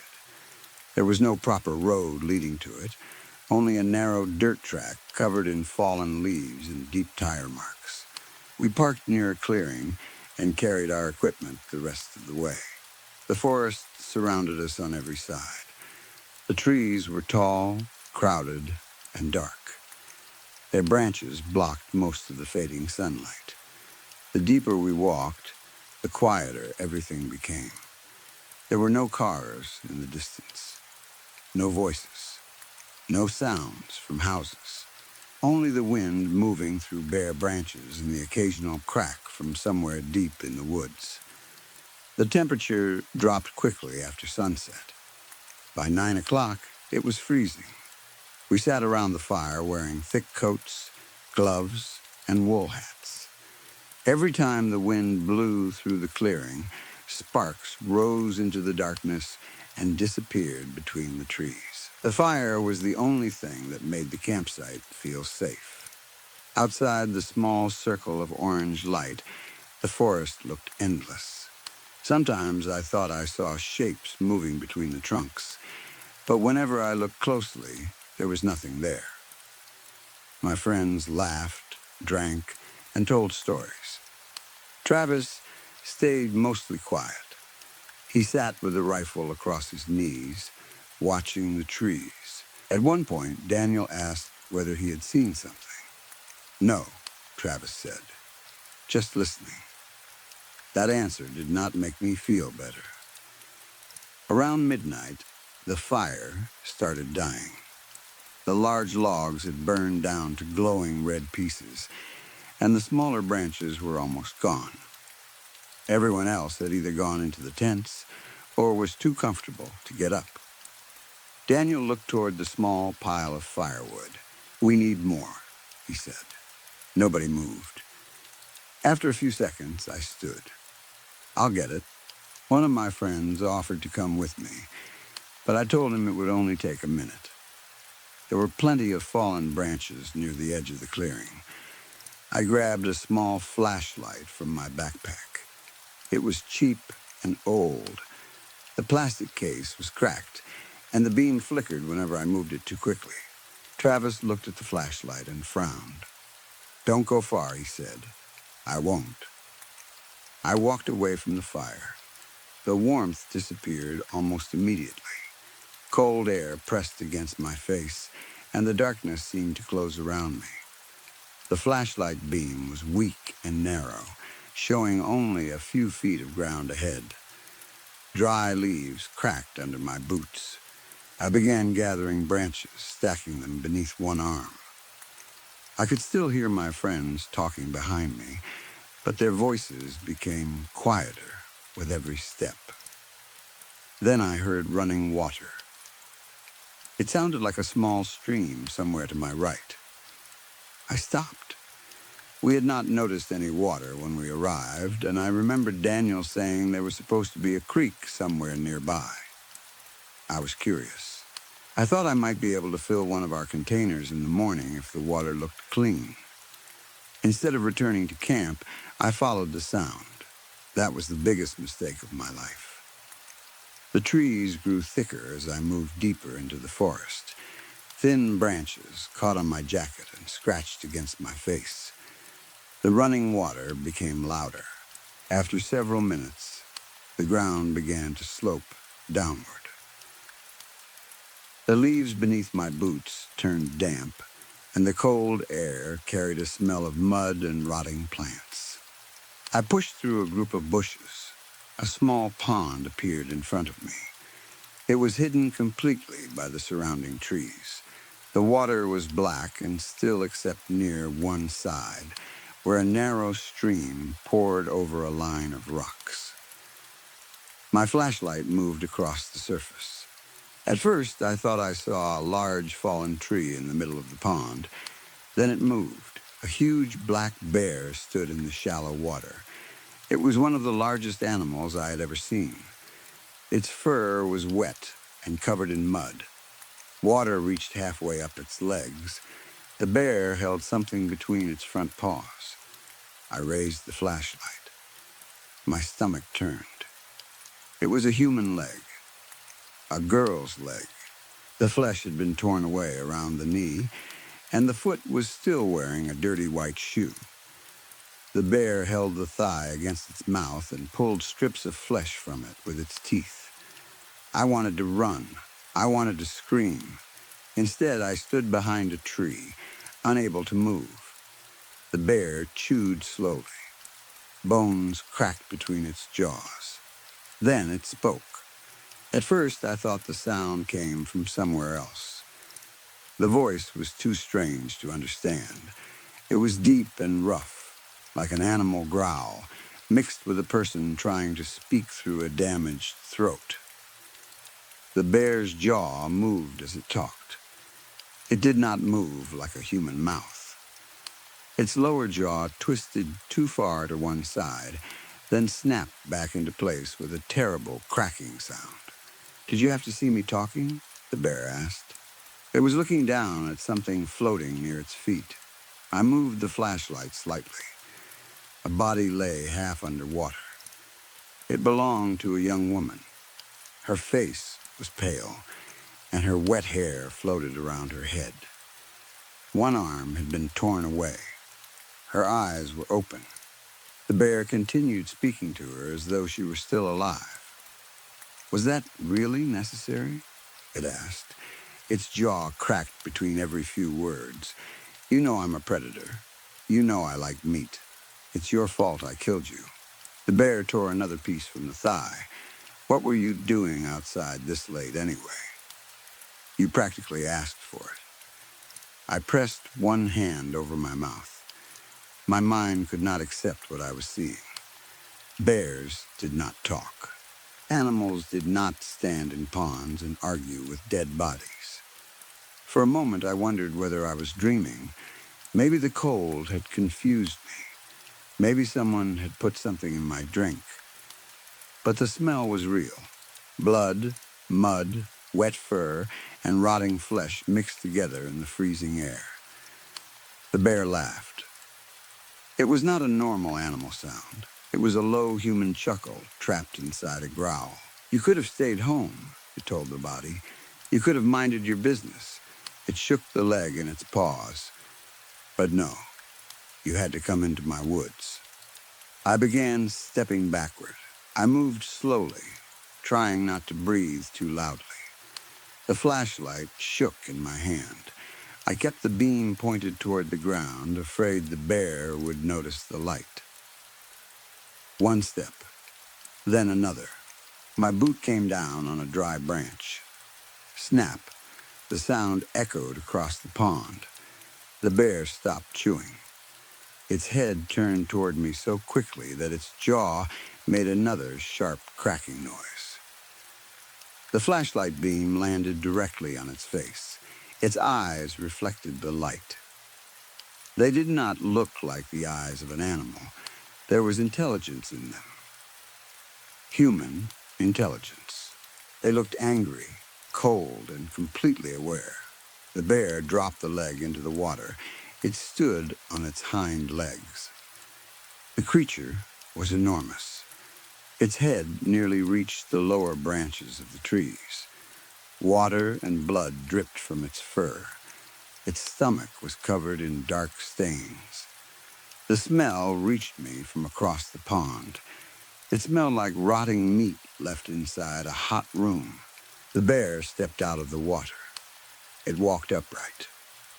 Not clumsily, the way bears sometimes stand for a few seconds. It walked like a man. Each step was slow and careful. I wanted to run, but my legs would not move. The creature crossed the muddy ground and stopped directly in front of me. Its face was only a few feet from mine. Up close, I could see pieces of flesh caught between its teeth. One of the girl's hairs hung from the corner of its mouth. The bear lowered its head. "Another listener," it said calmly. Its breath was warm and foul. "Do you people have no respect for these woods?" I tried to speak. Nothing came out. I stepped backward. The bear watched me. For 1 second, it looked almost offended. Then its expression changed. Its lips pulled back from its teeth. Its eyes widened. The calm voice disappeared. The bear released a roar that sounded like two noises at once: the deep, powerful roar of an animal and the furious scream of a man. Its jaws opened wide. I saw blood and pieces of meat inside its mouth. It lunged toward my throat. I turned and ran. Branches struck my face as I crashed through the trees. I dropped the firewood almost immediately. My flashlight beam bounced wildly across trunks, rocks, and leaves. Behind me, I heard the bear moving. It was fast. Far too fast. Heavy paws struck the ground, but mixed with them were footsteps that sounded almost human. I did not look back. I knew if I saw how close it was, I would stop running.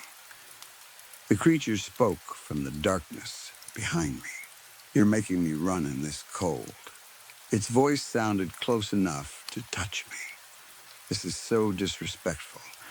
Its jaw cracked beside my ear. I screamed and ran faster. I could hear it laughing. The sound moved around me. Sometimes it came from behind, sometimes from the trees to my left. Once I heard the voice directly ahead. "You came into my home," it said. I changed direction and nearly fell down a steep slope. My ankle twisted, but I kept running. The forest looked completely different. I had followed the water for only a few minutes, yet now I could not remember which direction led back to camp. Every tree looked the same. The flashlight flickered. "No," I whispered. The light went out. I hit it with my palm. Nothing. Darkness swallowed everything. I kept moving with both hands stretched in front of me. Branches cut my skin. I tripped over roots and fell to my knees. Behind me, the bear slowed. I heard it breathing. It was enjoying this. "You should apologize," it called. The voice sounded calm again. I was eating peacefully. I crawled forward. My hand touched something wet and soft. For one terrible second, I thought it was another body. Then I realized it was only moss. The bear's jaw cracked somewhere behind me. "Say you're sorry." I got back on my feet. A faint orange light appeared between the trees. The campfire. I ran toward it. The light grew brighter. I could hear voices now. My friends were laughing, unaware of what was coming. "Help!" I screamed. The bear roared behind me. I broke through the final line of trees and collapsed in the campsite. My friends jumped up. I landed beside the fire, gasping and crying. My stomach turned, and I vomited onto the ground. "What happened?" Daniel shouted. I pointed toward the trees. I could not form a full sentence. "Bear," I managed. "There's a bear." Travis was already moving. He stood with the rifle pressed against his shoulder, aiming into the darkness. "Where?" I pointed. "Out there." It was talking. My friends stared at me. What do you mean, talking? It killed someone. There's a girl in the pond. Travis did not laugh. He kept the rifle steady. Something moved between the trees. A large black shape passed behind one trunk, then another. The firelight reflected in two intelligent eyes. Travis aimed. The bear stopped just outside the light. I heard its breathing. Then its voice came quietly from the forest. Coward, Travis fired. The shot exploded through the campsite. Birds flew from the trees. The black shape disappeared. Travis moved forward, but Daniel grabbed his arm. Don't go after it. For several minutes, we waited. Nothing came out of the woods. The bear did not speak again. Eventually, Travis lowered the rifle. We're leaving at sunrise, he said. Nobody argued. We did not sleep. We added every piece of wood we had to the fire and sat close together until morning. I kept expecting the bear to step into the clearing. Sometimes I heard branches breaking beyond the light. Once, something scratched against the tree near the tents. Whenever Travis aimed his rifle, the sound stopped. At sunrise, we packed as quickly as possible. Nobody wanted to visit the pond.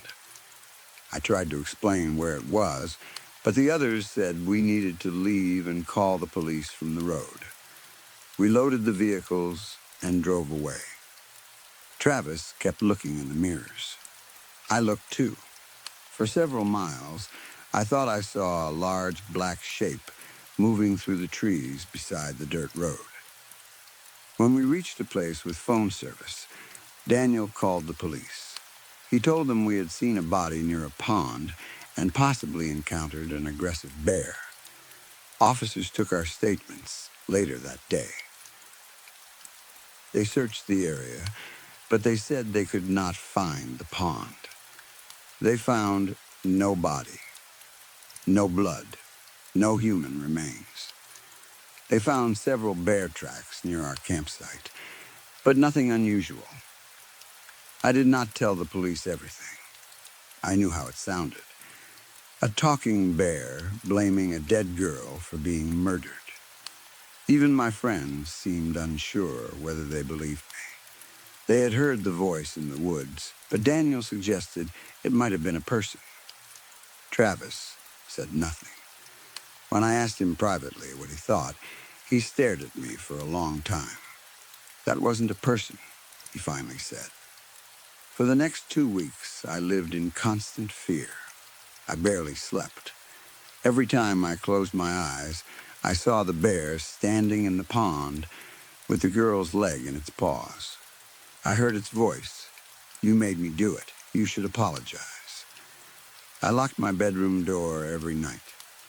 I pushed furniture against it. I nailed my windows shut, even though my mother shouted at me for damaging the frames. I kept a large kitchen knife beside me. Most nights, I did not sleep in my bed. I crawled underneath it and lay curled on the floor with the knife pressed against my chest. I knew it was ridiculous. The campsite was hours away. A bear could not know where I lived. But this was not a normal bear. It could speak. It could think. It had seen my face. I imagined it following our vehicles through the forest. I imagined it walking along highways at night, hiding whenever cars passed. Every sound made me panic. A branch touching my window. The heating system turning on. My mother walking down the hall. Sometimes, when the wind blew around the house, I heard a low voice beneath it. This is so disrespectful. I stopped going outside after dark. I missed school. I ignored calls from my friends. My mother thought I had suffered some kind of breakdown. She wanted me to speak to a therapist. I agreed because I could not tell her the truth. Then, early one morning, I woke to the sound of my mother screaming in the kitchen. My eyes opened instantly. For one horrible second, I was back in the forest. I imagined the bear standing over her body. I grabbed the knife and crawled from beneath the bed. My hands shook so badly that I nearly dropped it. My mother screamed again. Animals. Absolute animals. I ran into the hallway and down the stairs. I expected to see blood. I expected to smell rot. Instead, my mother stood in front of the television, wearing her dressing gown. She was alive. Her face was red with anger. She was shouting at the news. "This generation is sick," she said.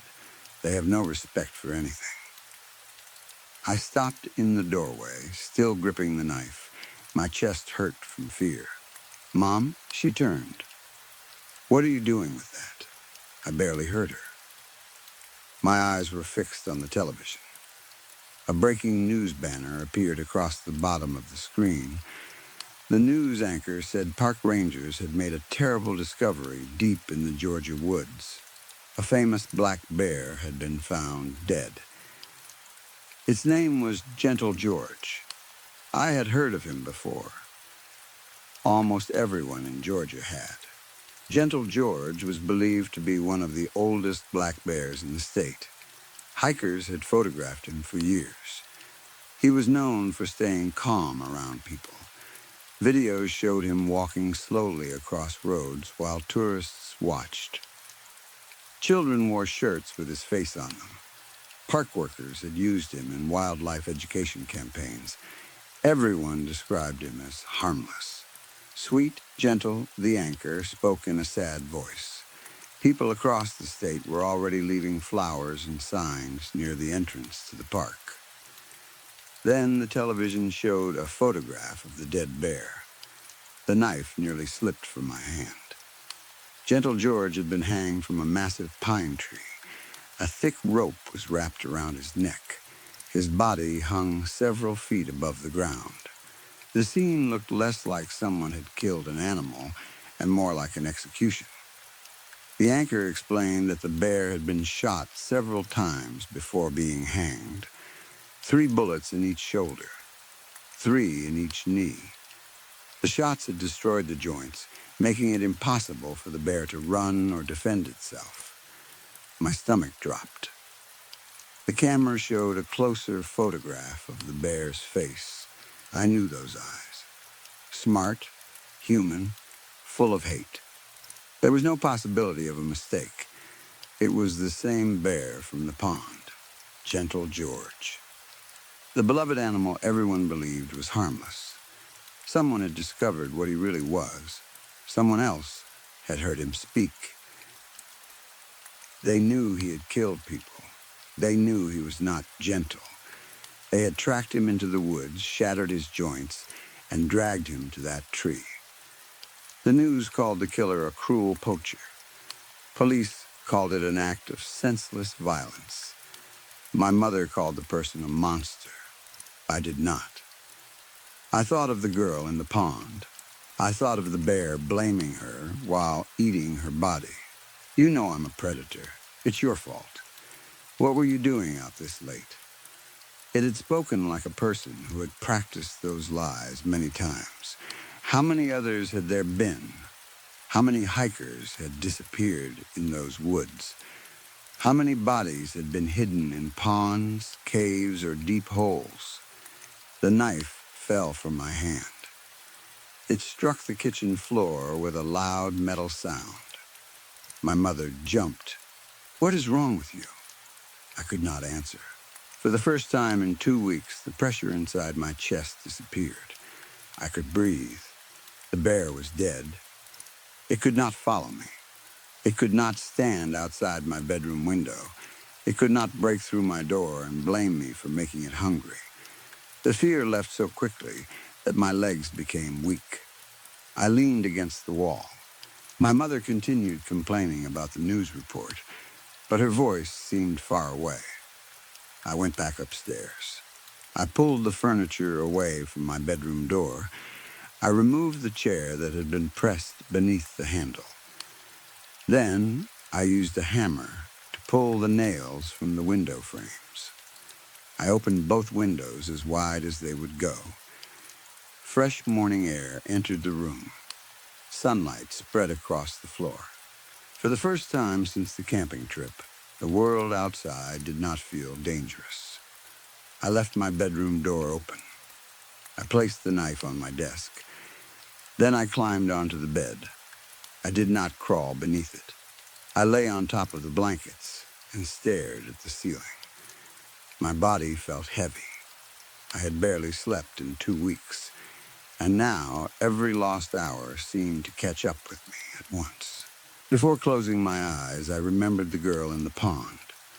I remembered her pale face beneath the dark water. I wondered whether she had known the bear could talk before it killed her. Maybe she had heard it making excuses. Maybe she had spent her final moments listening to it explain why her death was her own fault. I hoped the person who killed Gentle George had known her. Maybe it was her father, her brother, a friend. Maybe they had spent months searching while the whole state celebrated the animal responsible. I pictured the bear lying helpless beneath the pine tree. For once, it had no excuses. No clever words, no victim to blame. I smiled faintly. Finally, I whispered into the quiet room, "You got your revenge." Then I closed my eyes. I slept deeply. No nightmares. No cracking jaw beside my ear. No voice blaming me from the darkness. When I woke, it was evening. For 1 second, I forgot why I felt so calm. Then I remembered the news. Gentle George was dead. I went downstairs. My mother was still watching reports about the bear. People had gathered near the park holding candles and photographs. The state governor had released a statement. Wildlife groups were offering a reward for information about the person responsible. Everyone wanted justice for Gentle George. I watched the mourners cry for the bear. I almost laughed. Then the screen showed footage of the tree where his body had been found. Something was carved into the trunk beneath him. The camera only showed it for a second before cutting away. I paused the television. There were 4 words carved deeply into the bark. "Stop blaming your victims." A cold feeling moved through me. The person who killed the bear had heard him speak. There was no other explanation. They knew exactly what he had said. I wrote the words down before the report continued. For several days, I searched online for information. Most websites focused on the same details. Gentle George had been shot 18 times. His joints had been destroyed. He had been dragged nearly half a mile before being hanged. The killer had left no footprints, no fingerprints, no shell casings. The bullets were from several different rifles. Investigators believed more than one person might have been involved. Then someone posted a photograph taken before the police arrived. In the image, several objects had been arranged beneath the tree. A woman's shoe, a broken necklace, a child's backpack, 3 rings. The police removed the image quickly, but I saved it. The shoe was white. It looked like the one still attached to the leg in the pond. Authorities later announced they were searching the area for possible human remains. They never explained why. A week later, they found the pond. 4 bodies were recovered. The girl I had seen was one of them. The oldest body had been there for nearly 12 years. Gentle George had lived in that forest for decades. He had been loved by tourists, protected by park workers, and photographed by families. All that time, people had been disappearing around him. The official report blamed ordinary bear attacks. It said there was no evidence that the bear had behaved unusually. They did not mention the carved message. They did not mention the objects beneath the tree. They certainly did not mention that he could speak. Travis called me after the bodies were found. He sounded tired. They got him, he said. Do you know who did it? There was a long silence. No, the answer came too slowly. I remembered that Travis had been watching the forest when the rest of us laughed around the fire. I remembered how quickly he raised his rifle. I remembered that he never questioned whether I had heard a talking bear. You believed me, I said. I heard him too. Was it you? Travis did not answer. Then he said something I still think about. There are things in those woods that learn how people speak. Most of them only use words to lure you closer. That one learned something worse. What? How to make you feel responsible for what it does. The call ended. I tried to contact him again, but the number had been disconnected. Daniel said Travis had left town. Nobody knew where he had gone. I never found out whether he killed Gentle George. Maybe he had returned to the forest alone. Maybe he knew others who understood what the bear truly was.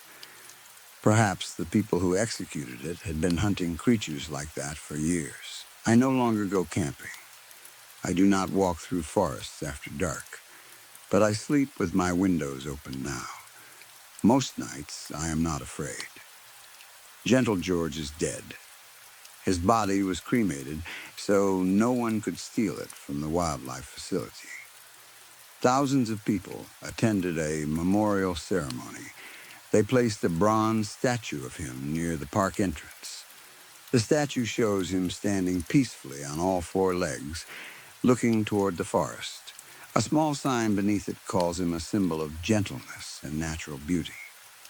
I visited the statue once. I do not know why. I stood in front of it while families took photographs. Children hugged the bronze bear. Parents told them how friendly Gentle George had been. I looked into the statue's metal eyes. They were empty. Nothing like the intelligent eyes I remembered from the pond.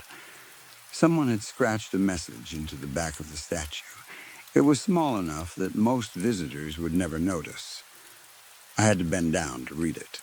He was not the only one. I left immediately. Sometimes, when the wind moves through the trees behind my house, I hear something that sounds almost like a voice. Most of the time, I tell myself it is only branches rubbing together. But a few nights ago, I heard something outside my open window. A deep animal growl.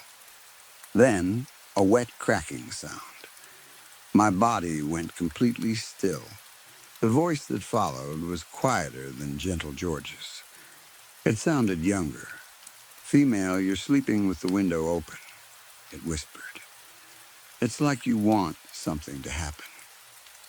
I did not move until morning.